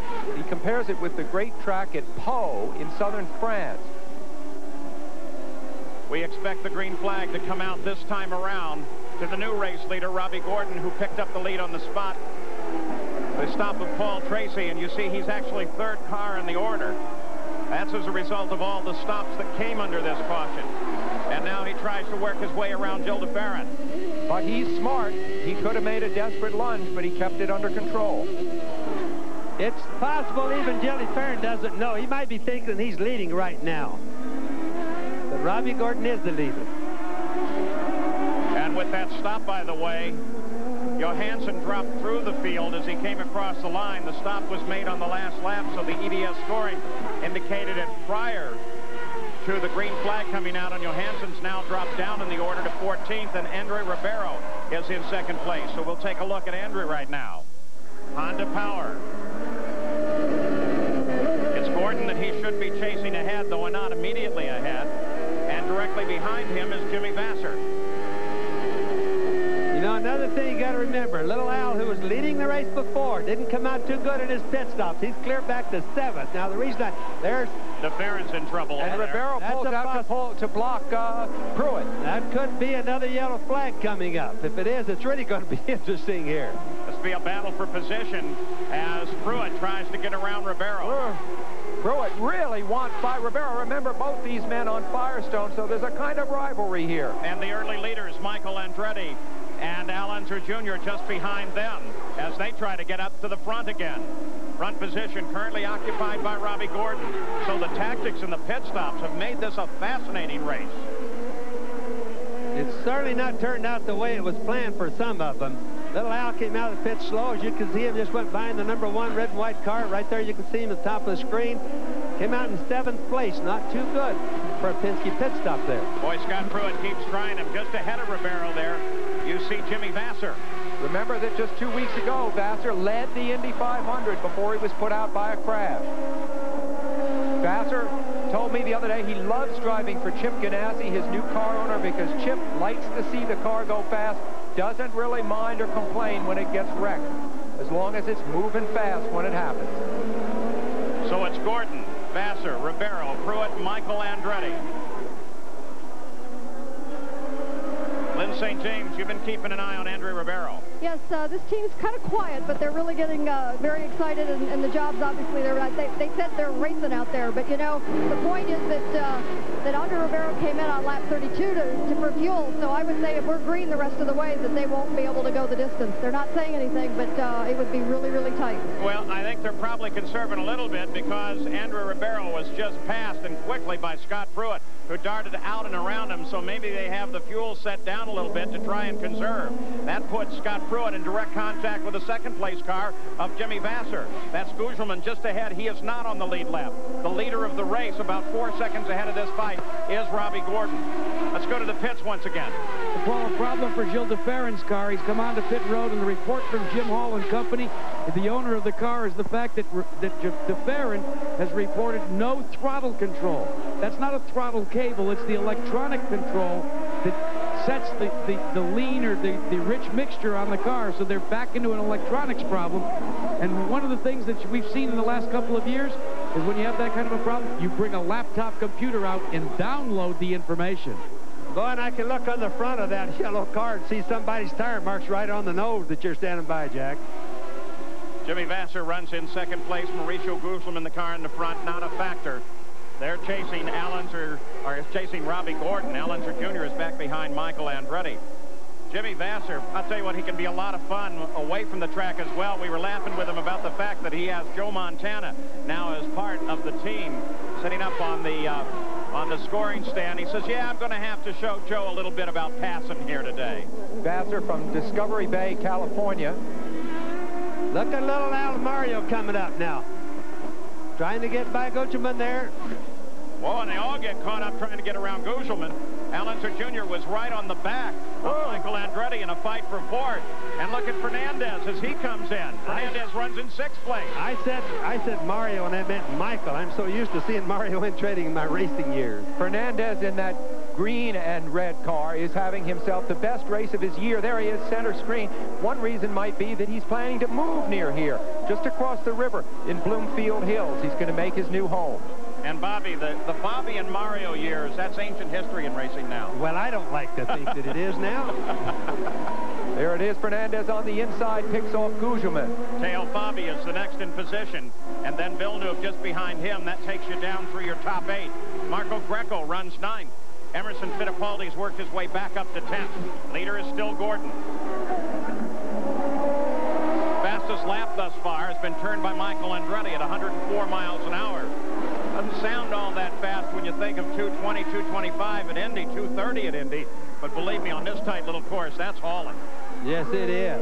It's a fast track. A lot of fast turns. No real long straightaways, and then real sharp turns at the end where guys pass a lot. Look at the front of Fabi's car. That red and white car just went by the look at that. Big tire marks on the nose. Got into somebody's rear tire getting its turn with that one.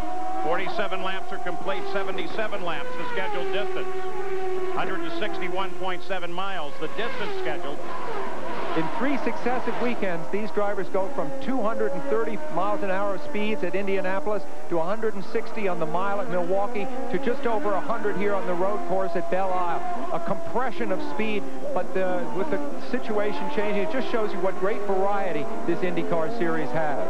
And what versatility you have out of the drivers, that they can move from one to another. Not just the drivers and teams. You think of the drivers, but it's the teams that have to move from a car set up for a super speedway to one that can run on a road course, that one can run on a flat oval.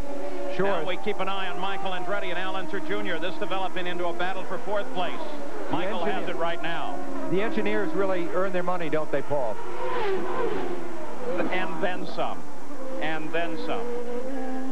And you consider the round that they've just come off, they're going to get really their first break in over a month. And then they'll go on the road for 4 straight weeks. And that means tearing a car down after every race, putting it back together, and being on to the next place in about 4 days. Remarkable.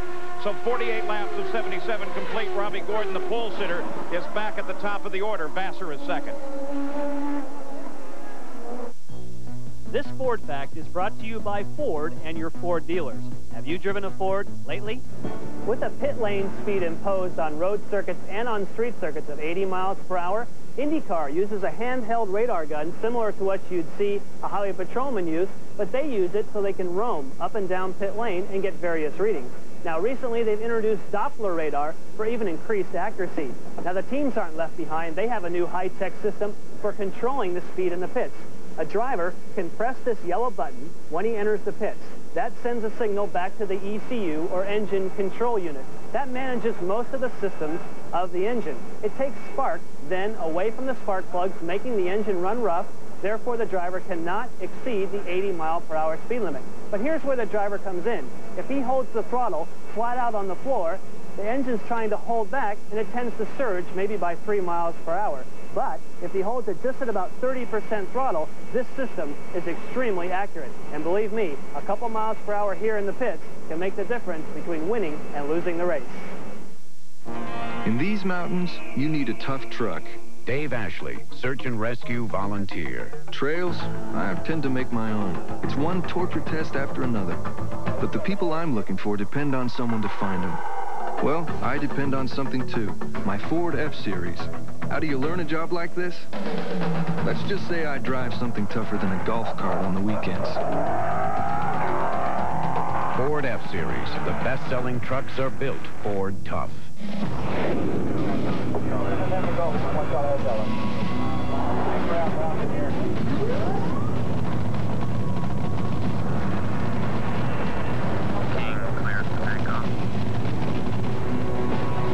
Kenny Bernstein's Budweiser King Top Fuel Dragster.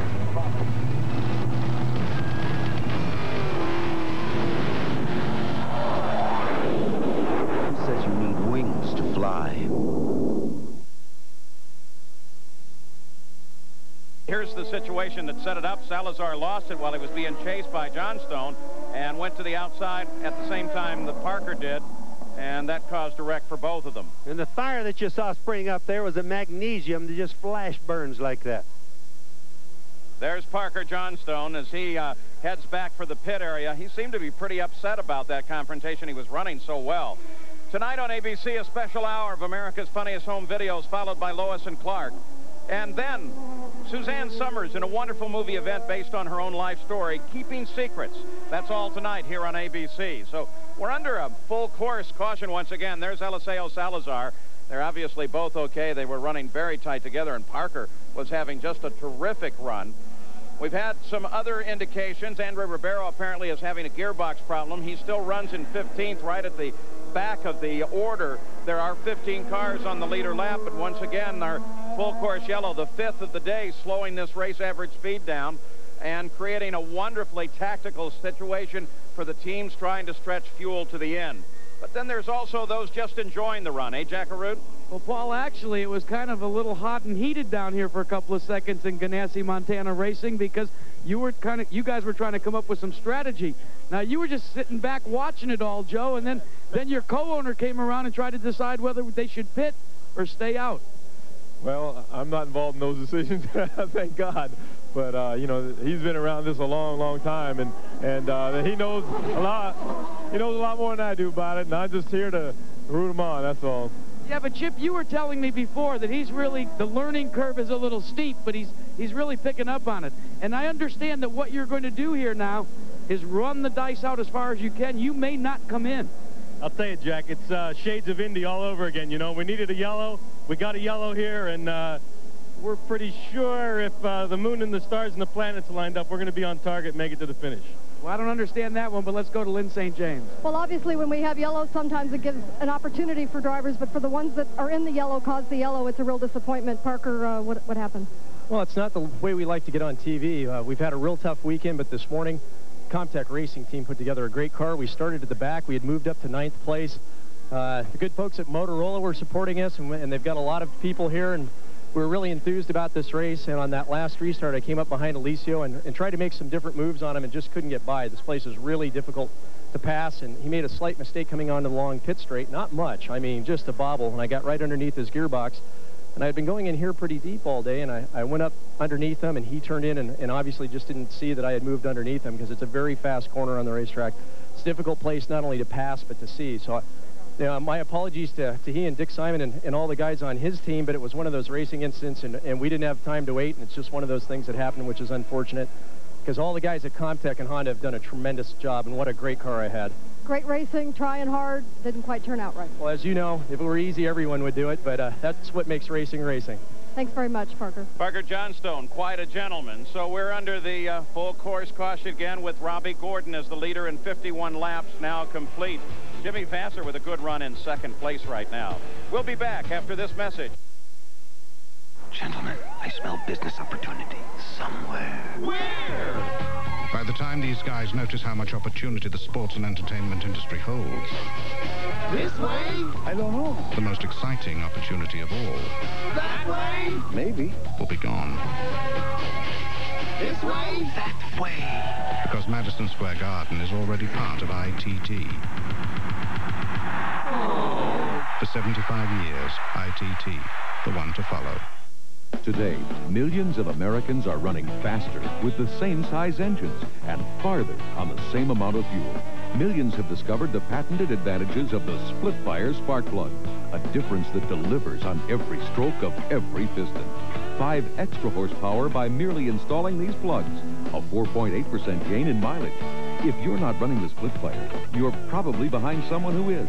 Split-fire, more power and more mileage for your money back.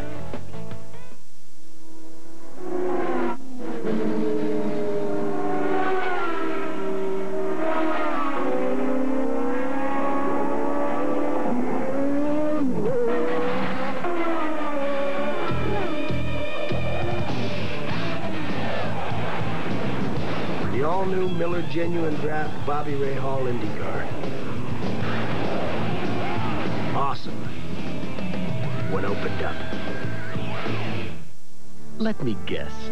One side of you craves easy chair comfort, while the other side itches for performance, right? Well, meet Buick Regal with its famous 3800 V6 engine and Grand Touring suspension. Add to that an all-new interior with body-sensitive seats. And finally, there's a car for the two of you. Buick Regal. The day before our big trip, Frank announced we had to stay at hotel chains. Are you serious, Frank? Absolutely not, Frank. No way, Frank. We expected boring cookie-cutter hotels courtesy of Frank's new budget. But ITT Sheridan was no ordinary hotel chain. But we decided not to tell Frank that. It's grueling, Frank. It's a tough job, Frank, but somebody's got to do it. ITT Sheridan. Our world revolves around you. Fifth full course caution of the day in the ITT Automotive Detroit Grand Prix. Let's review the stories. Well, the rough track has very definitely figured into the bottom of that order, which is the battle between Goodyear and Firestone, as the tires have very definitely been a problem here today, and the rough track isn't helping that. Michael's frustration, he's not as frustrated as he could be. He's running in 4th place now and has a definite shot at taking part in a battle for the lead. The question is going to be challenges in passing on the street circuits, and let me tell you, we've seen some incredible passes in places I don't think you ought to be able to. Fuel has also become very much an issue, and how you make it stretch out. Dave Jackaroo? Well, I'm with car owner Derek Walker of Robbie Gordon and Christian Fittipaldi's mounts, but you've had a very long discussion with your crew chief and the rest of the team. What is the condition for Robbie Gordon right now? Well, the guy we've been talking to the most is the fuel miser back there on the control panel. We've been monitoring the fuel use, which obviously that's going to come into the end of the race. We're just trying to get through the end without any other stops. I mean, everything else is working fine. Can you go the distance? Can you go without having to make another stop? We believe we can, but obviously, till you do it, you never know. Let's check in with Lynn St. James. Well, the other Walker Racing teammate, Christian Fittipaldi, has got a stop-and-go penalty for speeding in pit lane going 90 miles an hour.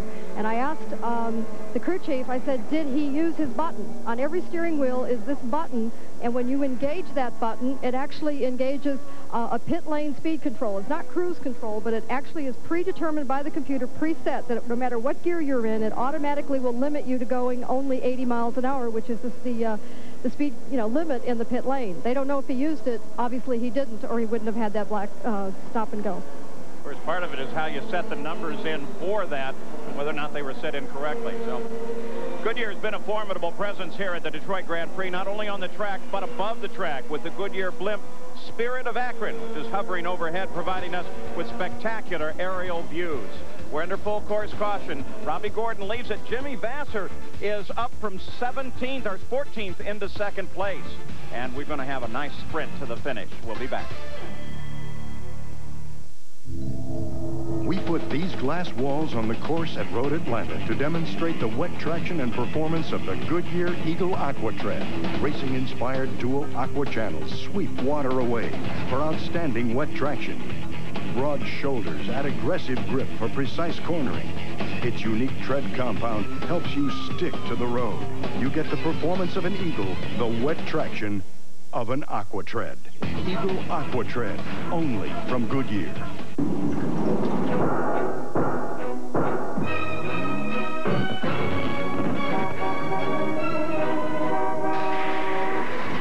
We can't guarantee you'll never have a bad day. So it's nice to know that a PPG certified collision repair shop can restore your car's finish and guarantee the paint for as long as you own your car. PPG, world leaders in automotive finishes.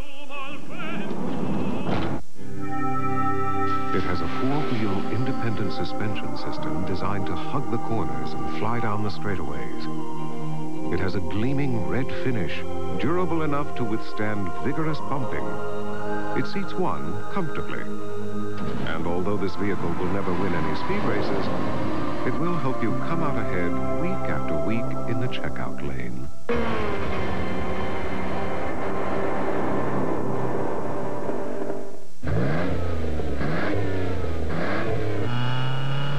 With new spark plugs, you get improved performance for a while.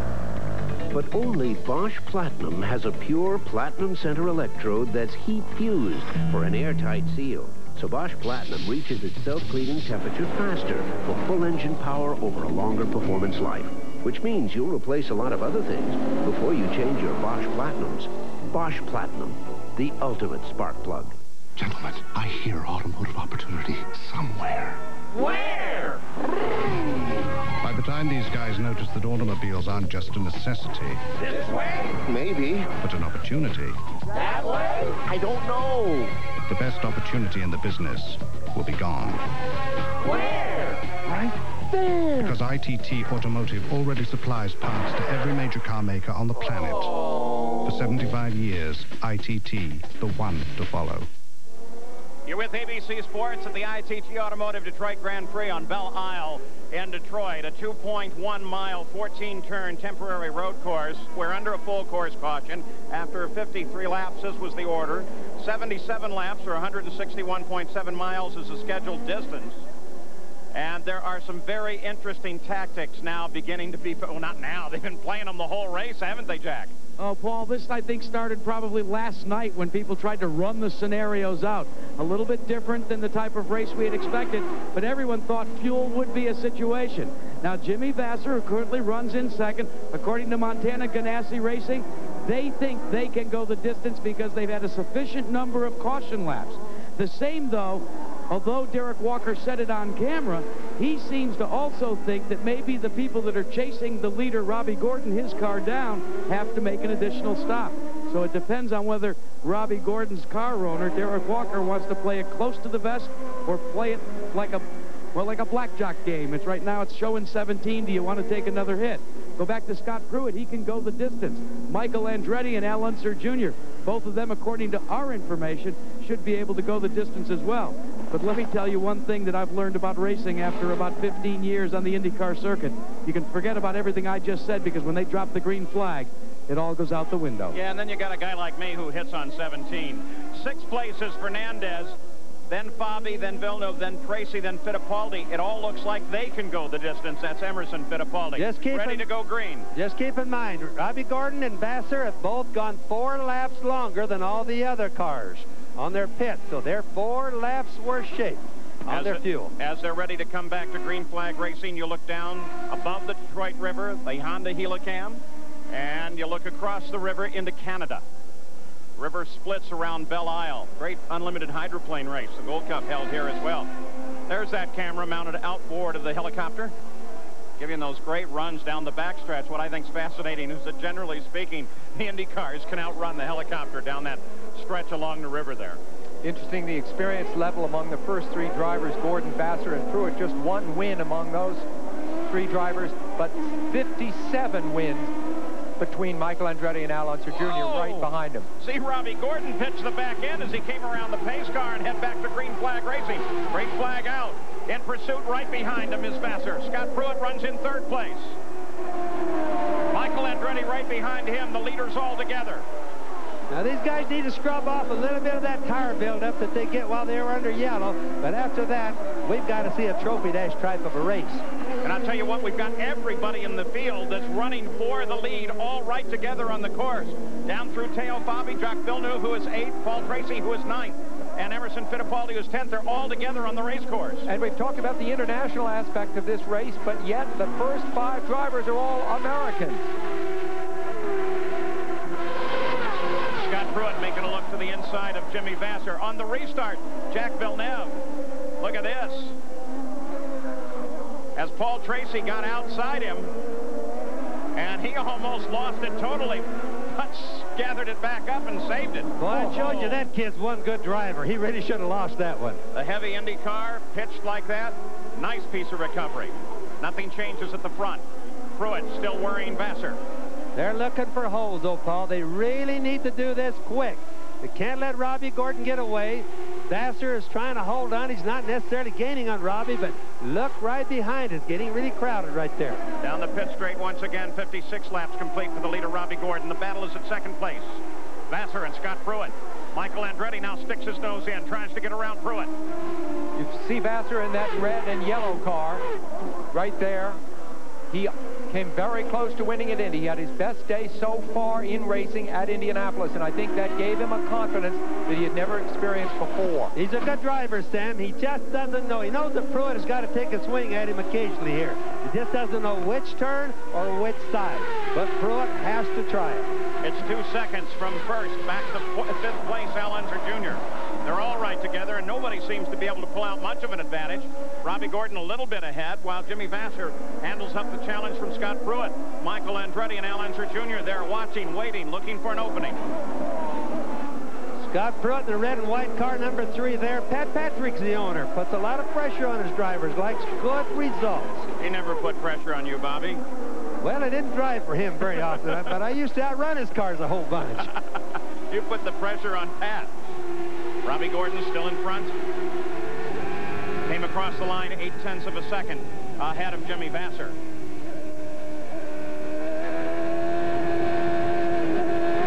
Michael Andretti has a look at what his work is. He has got to make these passes ahead of him. He is a brilliant passer. He's had trouble with the brakes throughout the season. He's coming around now to one of the few points on the track which offers an opportunity for passing. It'll come up right here after this little bridge with concrete. Notice how wide the track is here. This is a passing opportunity, but he does not get a good exit speed off that turn, and thus has no chance this lap. Aerial views really help you tell exit speed as you look 1st through 5th. Let's go ride with Michael Andretti. He runs in 4th place. We'll sit here, watch that battle ahead of him.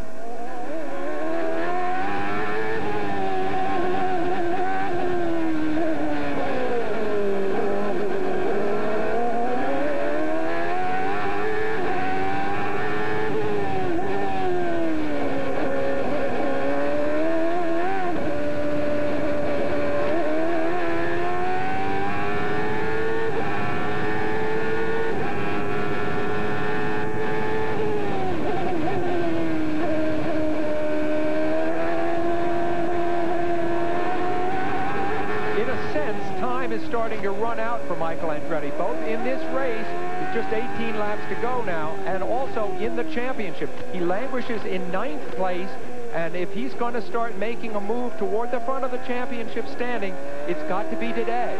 If you listen to Michael going, you can hear his shifting in his transmission there. It's sequential shift. I know we told the people this a lot of times, but it's just like a motorcycle. 1st to 2nd to 3rd, you can't jump gears, you have to follow them. And they downshift the same way. Let's go up in the air again as we continue to watch this battle. Boy, is it terrific. Look at them all right together there. 18 laps to go. Just the way the race started, except with a different task.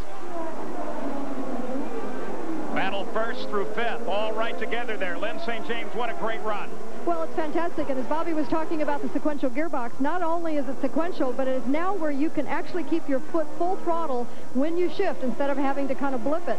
It's all done now with the engine control unit, and there's an engine control unit in the mechanism that just gives it just takes the ignition away just a fraction of a second every time the hand is on the shifter. So it's all beautiful, smooth, and automatic and controlled with computers. Boy, is it unbelievable how Robbie gives the back end of that car a pitch as he comes on the straight, leading down to the pit straight.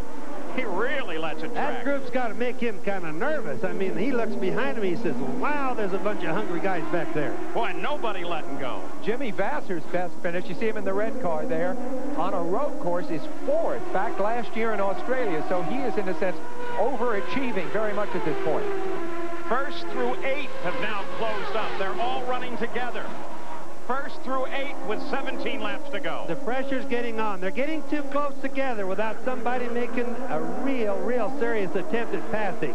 So pretty soon we got to start seeing it. Let's go pit side again. Lyn St. James. Well, again, I was listening to Bobby talking about Robbie and how if he looks in those mirrors and he sees that whole row and that whole lineup behind him. But, you know, I can't help but think of Robbie's background of out there in the desert where, you know, he's such a charger, and he, you know, this is the kind of thing that I think plays into his personality. This is when Robbie, I think, is going to be at his best. Well, Lynn, I agree with you. And, of course, Robbie has the confidence that that win at Phoenix gave him. He seems so overdue this year for a win. Now he's got one, and he seems to be well positioned to have another one right now. Michael Andretti beginning to try some lines on Scott Pruitt. Al Unser Jr. sitting just back and watching from 5th place. And just that quick, there's first through 8th past you. And you know, if you look right behind little Al, look at that red and green car. That's Rick Gallus's Adrian Fernandez coming up. Look at all the cars that are just lined up there. Somebody pulled the cork on that bottle, it's going to run every place. And yet, the difficulty of passing here, particularly late in the race, with the groove so narrow, is obvious. Robbie Gordon leads it. You see them all right together there. Then Jimmy Vasser, then Scott Pruitt, then Michael Andretti and Al Unser Jr. You know, it wasn't, what, 24 months ago that you talked about Michael Andretti and Al Unser Jr. as the new guys up and coming. Now they're the veterans, and the 3 in front of them are the new guys challenging these old guards such as it is. Gordon starting to pull away a little. And Michael once again lets Scott Pruitt know that he's there. He's winding up his rubber band. He's getting ready to try something. Bobby, this is kind of the racing that if you're a driver you really enjoy, is it not? Oh, it really is, but every guy's thinking of his own deal, but what is the other guy thinking about? That's what they're all thinking. All right, this is what everybody's concerned with in the pits as we run now the 62nd lap.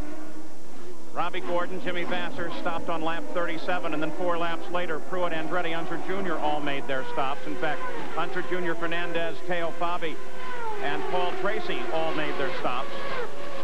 So the question is, can Gordon, can Vasser make it to the finish?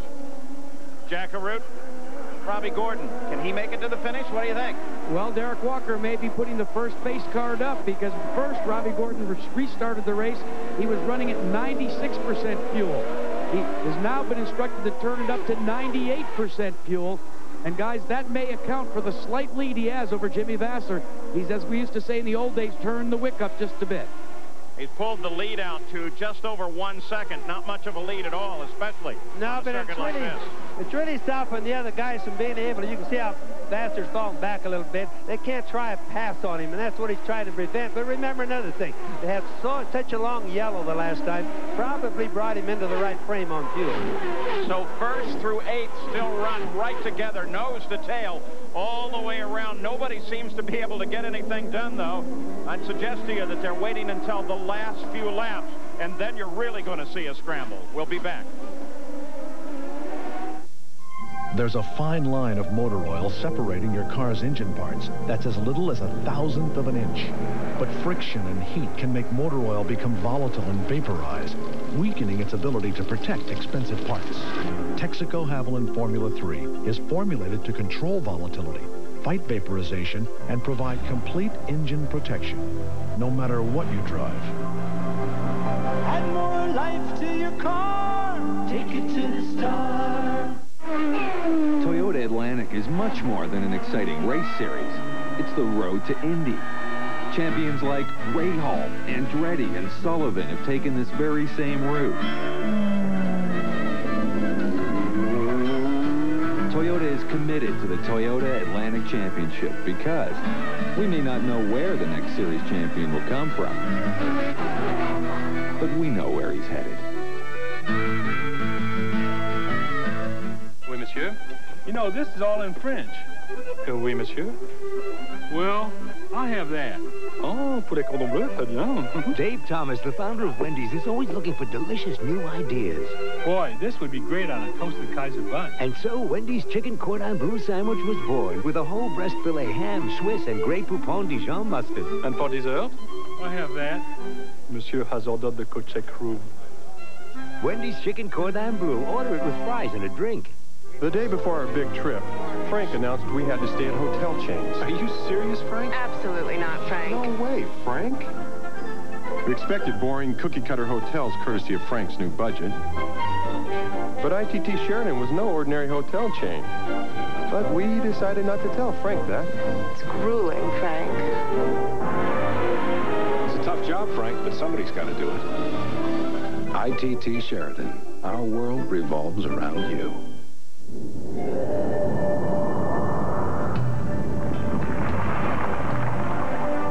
Monroe developed Sensatrack shocks to smooth out the road for a comfortable ride. But Sensatrack doesn't stop there. It's the only shock that also gives you extra control when you need it most. Sensatrack shocks and struts, only by Monroe, for comfort and control. Back on Belle Isle, Detroit, nothing has changed anywhere in the order since we left you. They're still right together with Robbie Gordon a second ahead of second place Jimmy Vasser. In 2 weeks on ABC Sports, Hot Rods, Randall Columbus, Ohio, Top Fuel Dragsters, Pro Stocks, and Funny Cars burn rubber at the NHRA Oldsmobile Spring Nationals. And then Sunday, July 16th, the Indy cars head for Canada. Paul Tracy and the best of IndyCar drivers gather for the Molson Indy Toronto. The best auto racing is right here on ABC Sports. So you've got 1 through 8, all right nose to tail, with Robbie just a few feet advantage on the rest of the group. And then 9th through about 15th running about the same situation. So 2 groups and everybody running all right together here. Yeah, there's only 12 laps to go. You know, I'm really rather surprised that we haven't seen some serious attempts at some passing. Little Al right there in the red and white car seems to be falling back. Fernandez is running up on him. The guys seem to all have a little bit of problems right here with their handling later in the race. There's that other group we were talking about with Fittipaldi trying to worry Villeneuve. That actually is 9th. And Danny Sullivan is running in 12th. And Marco Greco also runs in that. DeFerrin, remember he had his problems earlier, is not on the same lap with Danny Sullivan. The track must be pretty slippery offline, Paul, because the guys in both groups are just not doing any really serious attempts on passing. They're all there. They're all trying hard. Lord only knows that. They're just not trying any serious attempts. Exactly, because there are very aggressive passers in this mix. Al Unser Jr., your nephew Michael Andretti are both men that will take a chance, absolutely, particularly when they're mired back there in 4th and 5th. Now, our booth sits right up against the wall of the track. That's why we heard that one incident so clearly, because it was right against the wall. When you look offline from the booth here, there's a whole lot of rubber buildup that is just off the line. In fact, the line is only about 1 car wide. And you take a look down beyond it, and there is all kinds of rubber buildup. And, of course, Bobby, if you get off on that, you're going sliding. Oh, it's just like driving on marbles. And another thing, like, for example, with Robbie Gordon. Now, look there. See outside? You can see it if you look to the offline with the cameras there. You can look at all the marbles right there to the right of the screen there. But you see that. And Robbie Gordon, for example, he just sits there and runs as hard as he can run, being careful not to get offline. He ruins the air. Hurts Vasser right behind because Vasser can't run offline. And I'm convinced this is the only reason there hasn't been a lot of passing going on. Yeah, Jimmy Vasser's, though, been able to cut down on Robbie's lead. He's now only an 8/10 lead.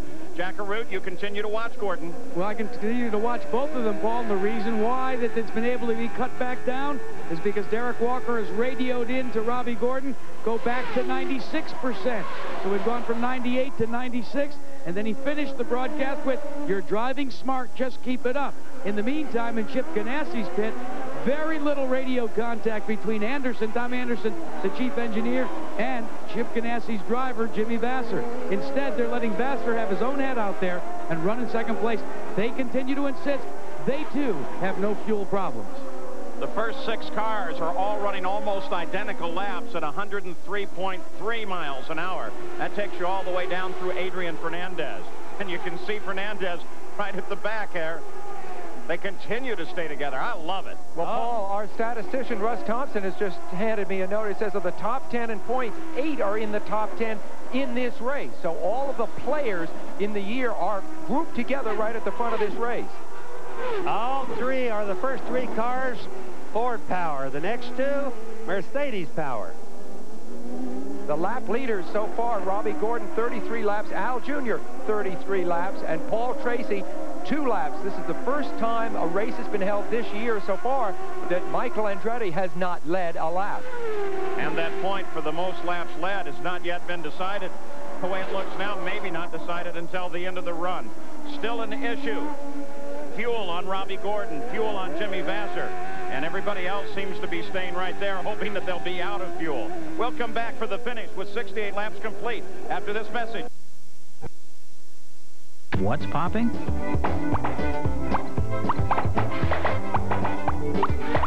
So what is popping? Popeye's Popcorn Chicken Super Box. Featuring new popcorn chicken, choice of tasty mild or spicy wild seasoning, plus 8 pieces of our original New Orleans-style chicken and 4 biscuits, all for only $9.99. Popcorn Chicken Super Box, only at Popeyes. So pop in today for those one-of-a-kind, can't-find-anywhere-else tastes of Popeyes.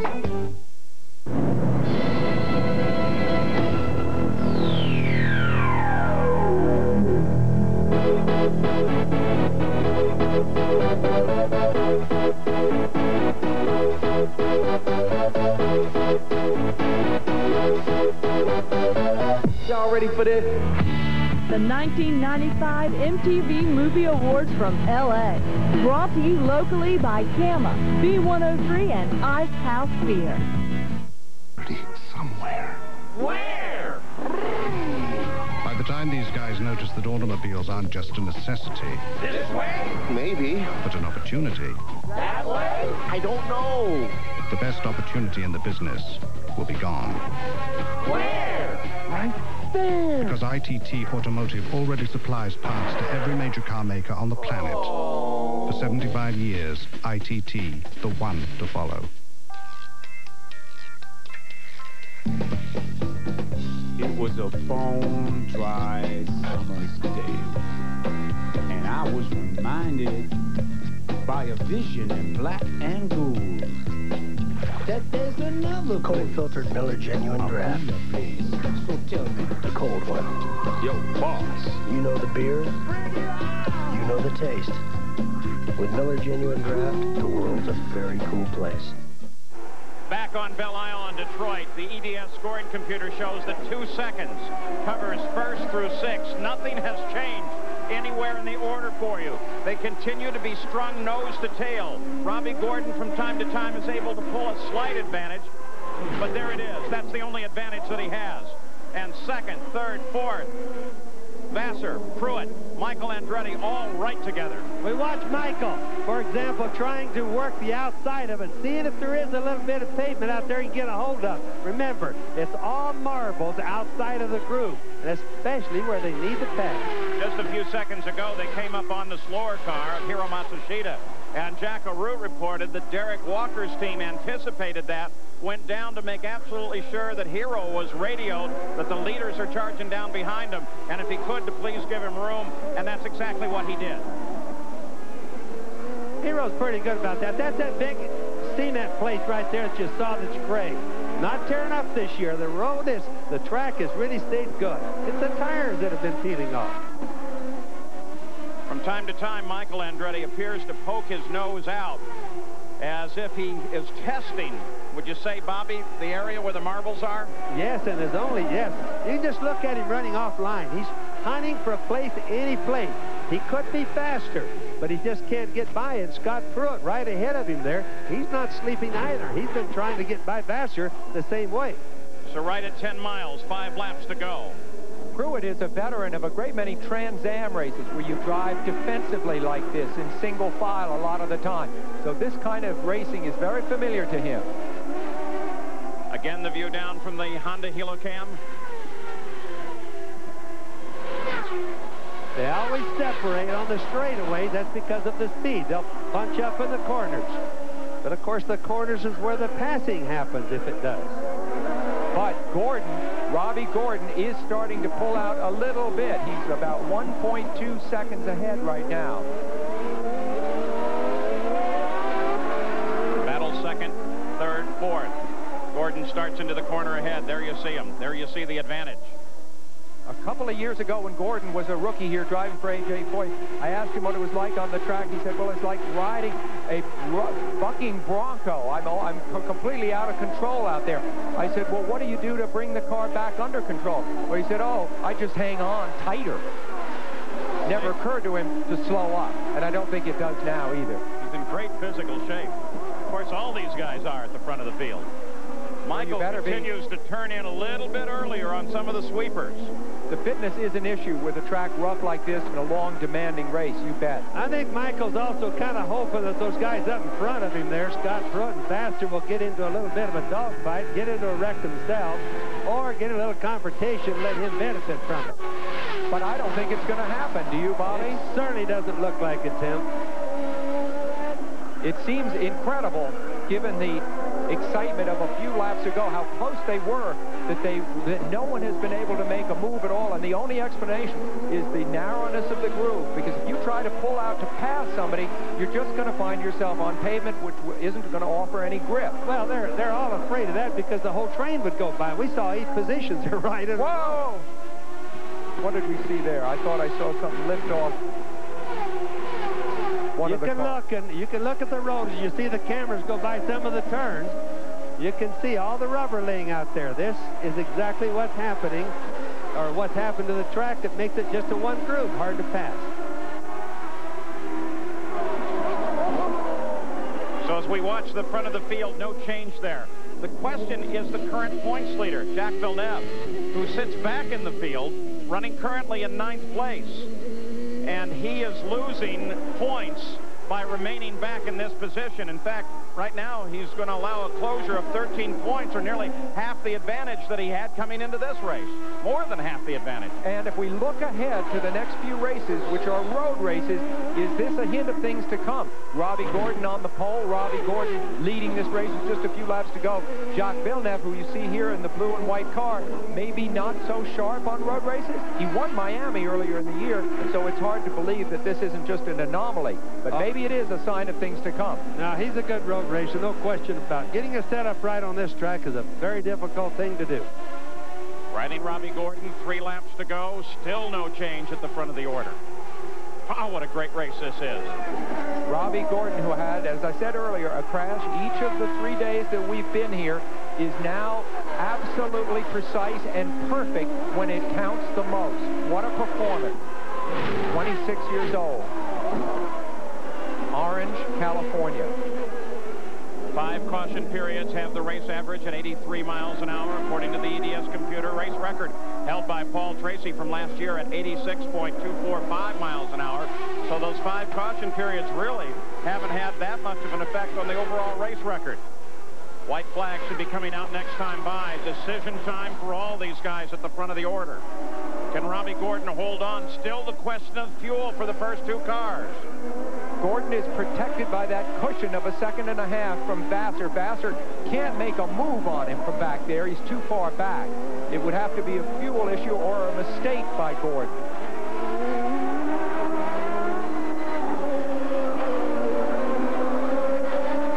trying hard. There's just not much they can do with each other. Well, I've never seen them so equally matched. The first 7 now running all right at 103 miles an hour as the white flag indicating 1 more lap to go comes out for that group, 1st through 6th. Fernandez sits in 6th. Gordon at the front of the order.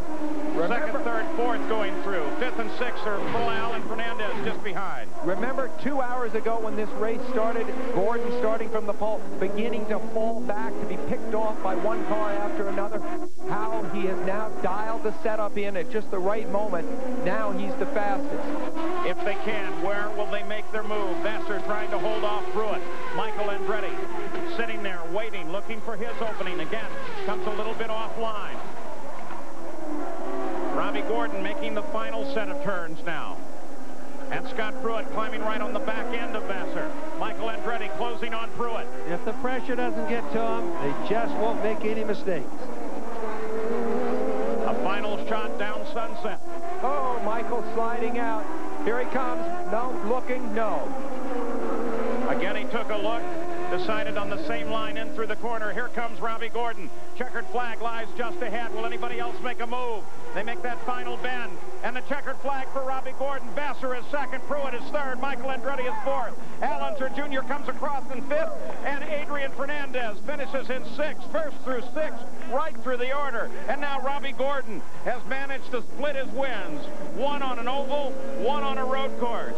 I told you he'd be a guy to watch. Walker Racing, boy, they're happy with that one. I don't think Ganassi is really unhappy with that 2nd place. What a great run for Jimmy. How about Adrian Fernandez? He really did a good job today. Kept his nose out of trouble, and it was competitive. Worked it hard. Boy, they all did. What a tremendous run. Jack Arute. Well, Derek Walker accepting the congratulations of your entire crew. Well, how close was the call on the fuel, Derek? Well, it was damn close. We were right on the limit, and that's what a good team does. We did the calculations, and it worked out perfect. Now, early on in the race, the car dropped off. What was Robbie telling you? He was pushing real bad, and we did some adjustments in the stop, but it wasn't quite fast enough, so it was really a fuel run at the end, and he did the best he could. Well, let's go to victory lane. Thanks. So as Derek Walker heads off to celebrate to join his driver, Robbie Gordon, who has scored the 3rd win for Walker Racing, and Robbie Gordon's 2nd. First pole-to-pole win since Tracy at Laguna Seca last year. We'll be back and talk with the competitors and our winner, Robbie Gordon.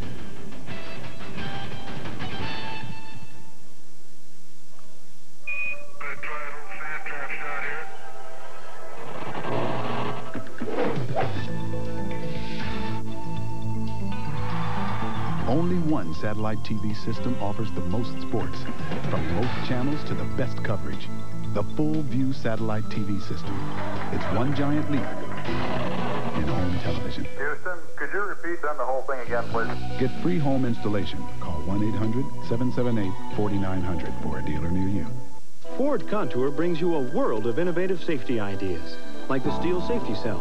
This solid steel framework, combined with standard dual airbags, assures passengers that when it comes to safety, we've got you surrounded. Ideas like all-speed traction control, available with Contour's anti-lock brakes to help tires grip better at every speed for improved control. How does that grab you? A world of new ideas in a world car for the 21st century. The totally new Ford Contour, well equipped for just $14,670.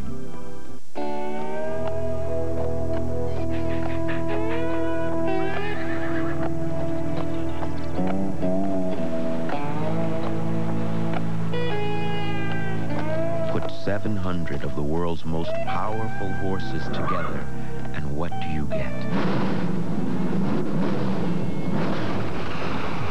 You get out of the way. The Budweiser Ken Schrader stock car. See you at the races. There was no mistake about it. I was definitely in cruiser heaven. Even my wife looked somehow different. And there I was, prowling the streets on the new Kawasaki Vulcan 800. V-twin rumbling, chrome gleaming in the sun. Is this for real, or am I just dreaming? The Vulcan 800 from Kawasaki. It's as real as it gets. Gentlemen, I hear automotive opportunity somewhere. Where? By the time time these guys notice that automobiles aren't just a necessity. This way? Maybe. But an opportunity. That way? I don't know. The best opportunity in the business will be gone. Where? Right there. Because ITT Automotive already supplies parts to every major car maker on the planet. For 75 years, ITT, the one to follow. Robbie Gordon has taken the ITT Automotive Detroit Grand Prix with Jack Arute. Well, Robbie Gordon getting the congratulations of his crew. Robbie, tell us, though, what was wrong with the car to begin with? Your car owner, Derek Walker, said it had a real bad push.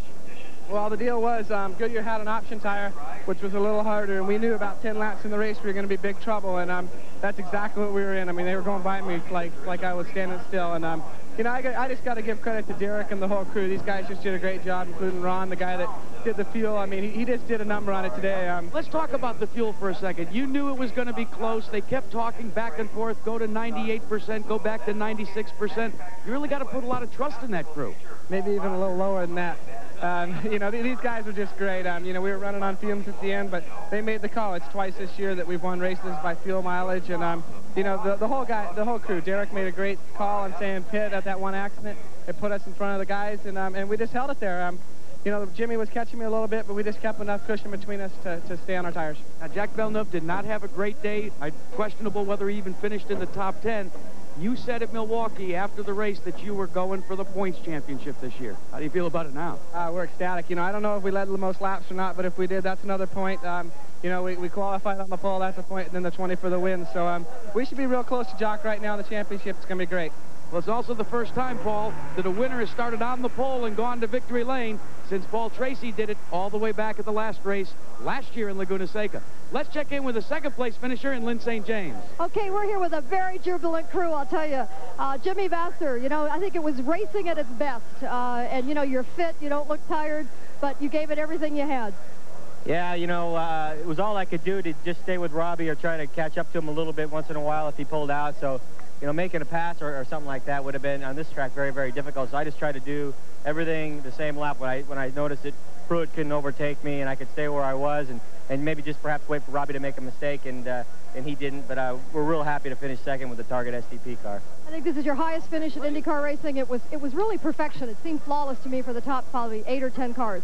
Well, yeah, the team did a great job on the car. You know, the Chip Ganassi Target team has worked really hard all season long. We've had a good race car.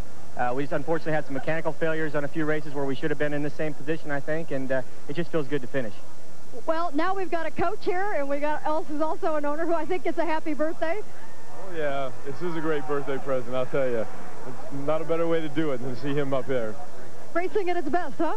Oh, it definitely is. You know, this is being this close, and for me, getting back into the excitement. I'll tell you what, took a ride in the pace car down with the cars getting going, and I got the chills going down in the back straightaway, seeing these guys go by. I knew it was going to be a good day. I can tell you're hooked. And Chip, I know that, you know, you've been doing this a long time, but I have a feeling this may be one of the high moments. Well, it is. You know, like Jimmy said, we've had a tough year, and I just want to thank the crew and the sponsors, everybody hanging in there. We've had a really, really tough year. You know, we've been up in the front a lot, and I knew it was going to be a good day because this morning I brought Joe to the into our race meeting for the first time. I said, hey, give these guys some words of wisdom. You know, what do they say in the locker room before the big game? And he came up with some prophetic statements, and I think got everybody in the right mood for today. I'd like to hear what those prophetics were, but I know we won't get to share them. Okay, thanks very much. Congratulations to all of you. Jack? Well, Lynn, they've rolled away the third-place finisher's car. Those Firestone tires, Scott Pruitt, they did it again. Brought you home to a podium finish, but not quite enough to make the pass. Well, that was the luck of the draw. It's real difficult to pass here. You know, the Firestone tires is the best tire they've given us so far. It ran well all day long. The Patrick guys did a superb job. You know, we're going to get on top of the podium, but, you know, these consistent finishes right on top of the podium, we're in the hunt for the championship, and we'll keep on going. Let's talk about that championship. I know how important it is for you, but how about for the team, for Pat Patrick and everybody involved? You know, Pat walked away from racing until the group from Firestone came together, and then he tapped you, and you guys are all like the underdogs in this competition in '95. Well, I think it says a lot for the management. I mean, Pat Patrick, Jim McGee, Steve Newey, all the guys.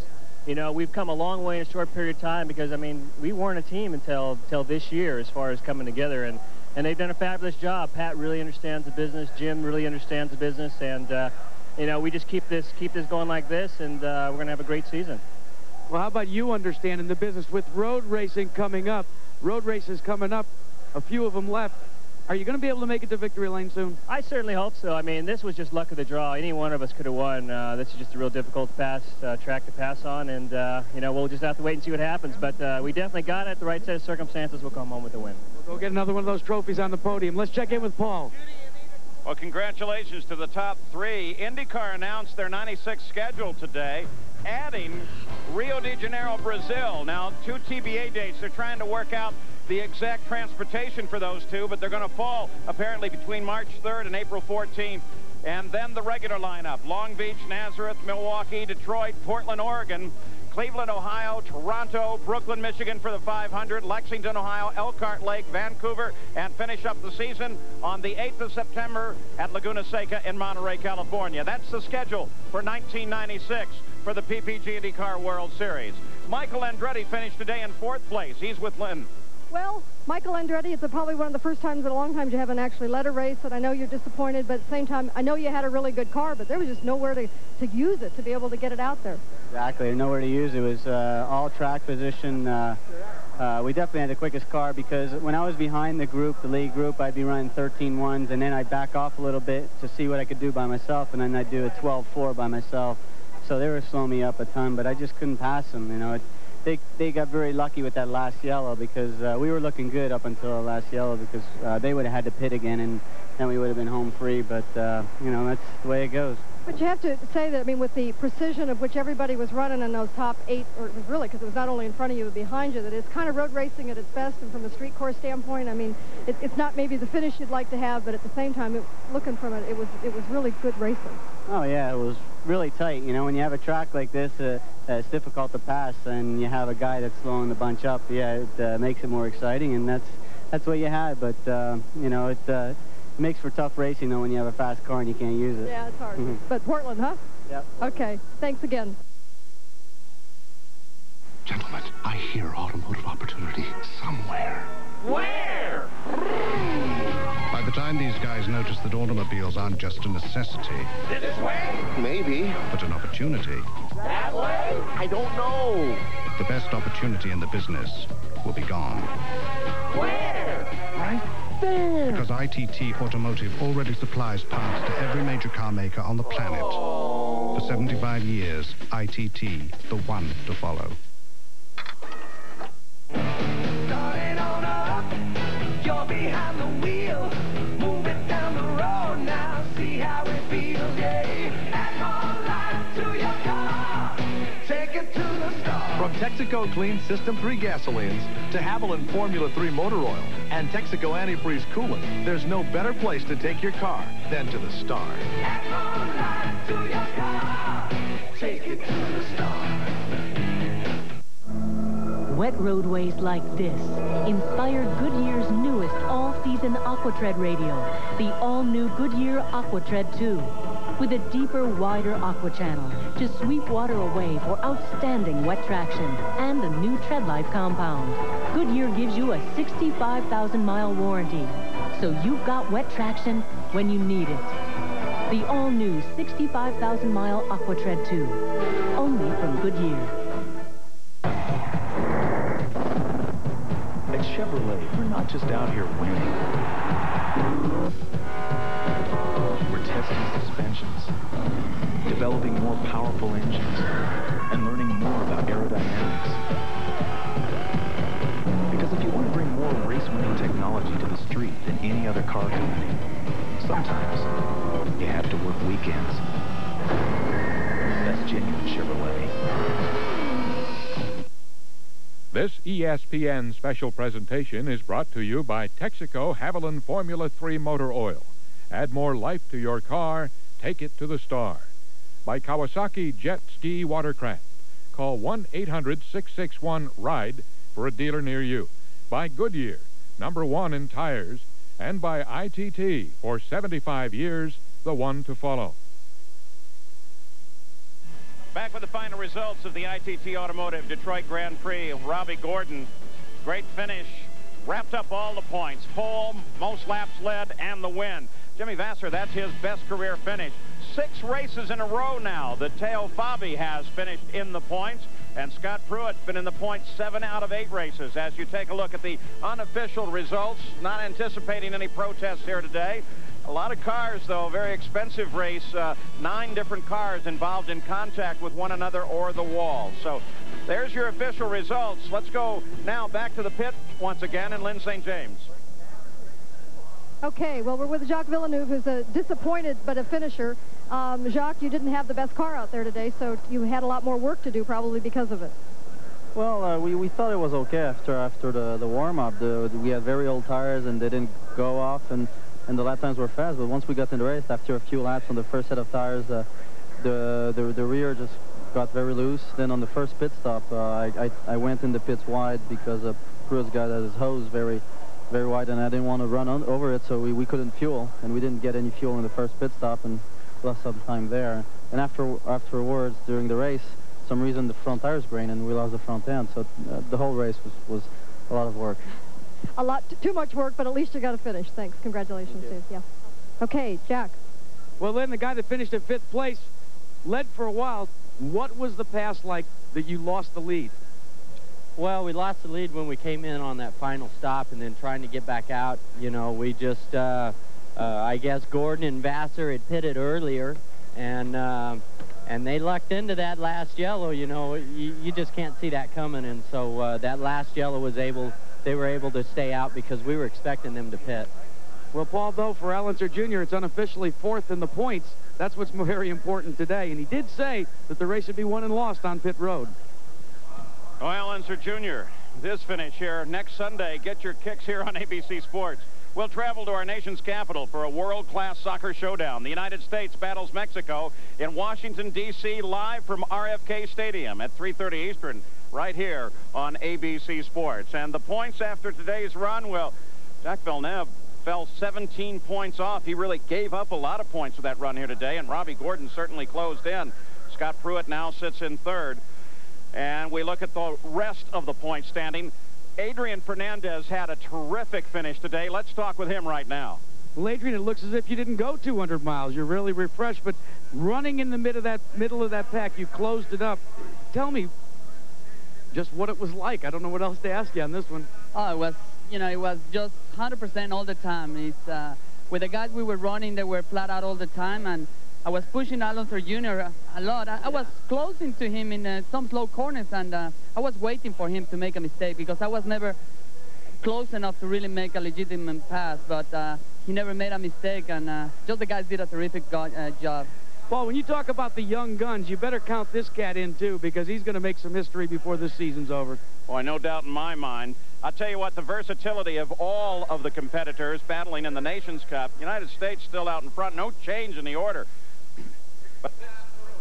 But this is going to be a very, very tight battle as they come down to the end of the season. Manufacturers battle. Ford Cosworth pulled a little bit ahead of Mercedes-Benz. Honda staying in there. Of course, Honda, we're only talking in today's race just 2 different cars, and one of those involved in a crash. So now the crowd here at Detroit is ready to head home, and Sam, we've seen a terrific day. And an interesting thing happened too. Miami was won by Villeneuve, Australia by Tracy, Phoenix, Gordon, Gott, Long Beach, Unser, and now this cycle is starting to repeat itself with Indy won by Villeneuve, Milwaukee by Tracy, and Detroit now by Gordon. So I guess it means that we're going to see Unser winning at Vancouver in a couple of weeks. And Bobby, now as we head to the road races, it's still going to be some great racing. Well, I don't think we've ever seen anything any closer than what we've seen today. They cited an awful lot about what was outside the groove, but a good one. Well, as the crowd heads home, the Indy cars have a weekend off and then head to Elkhart Lake, Wisconsin. But let's look back at some of the great action of today at Belle Isle.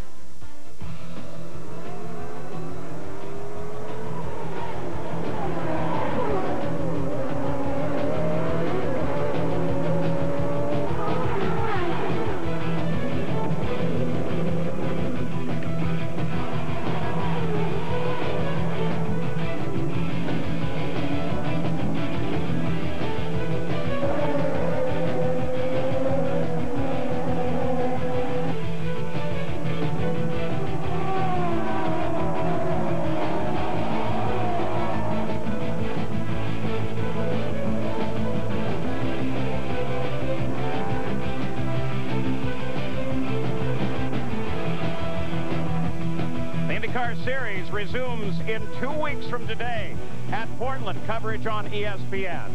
I'm Paul Page for Sam Posey, Bobby Unser, Jack Arute, and Lynn St. James. So long.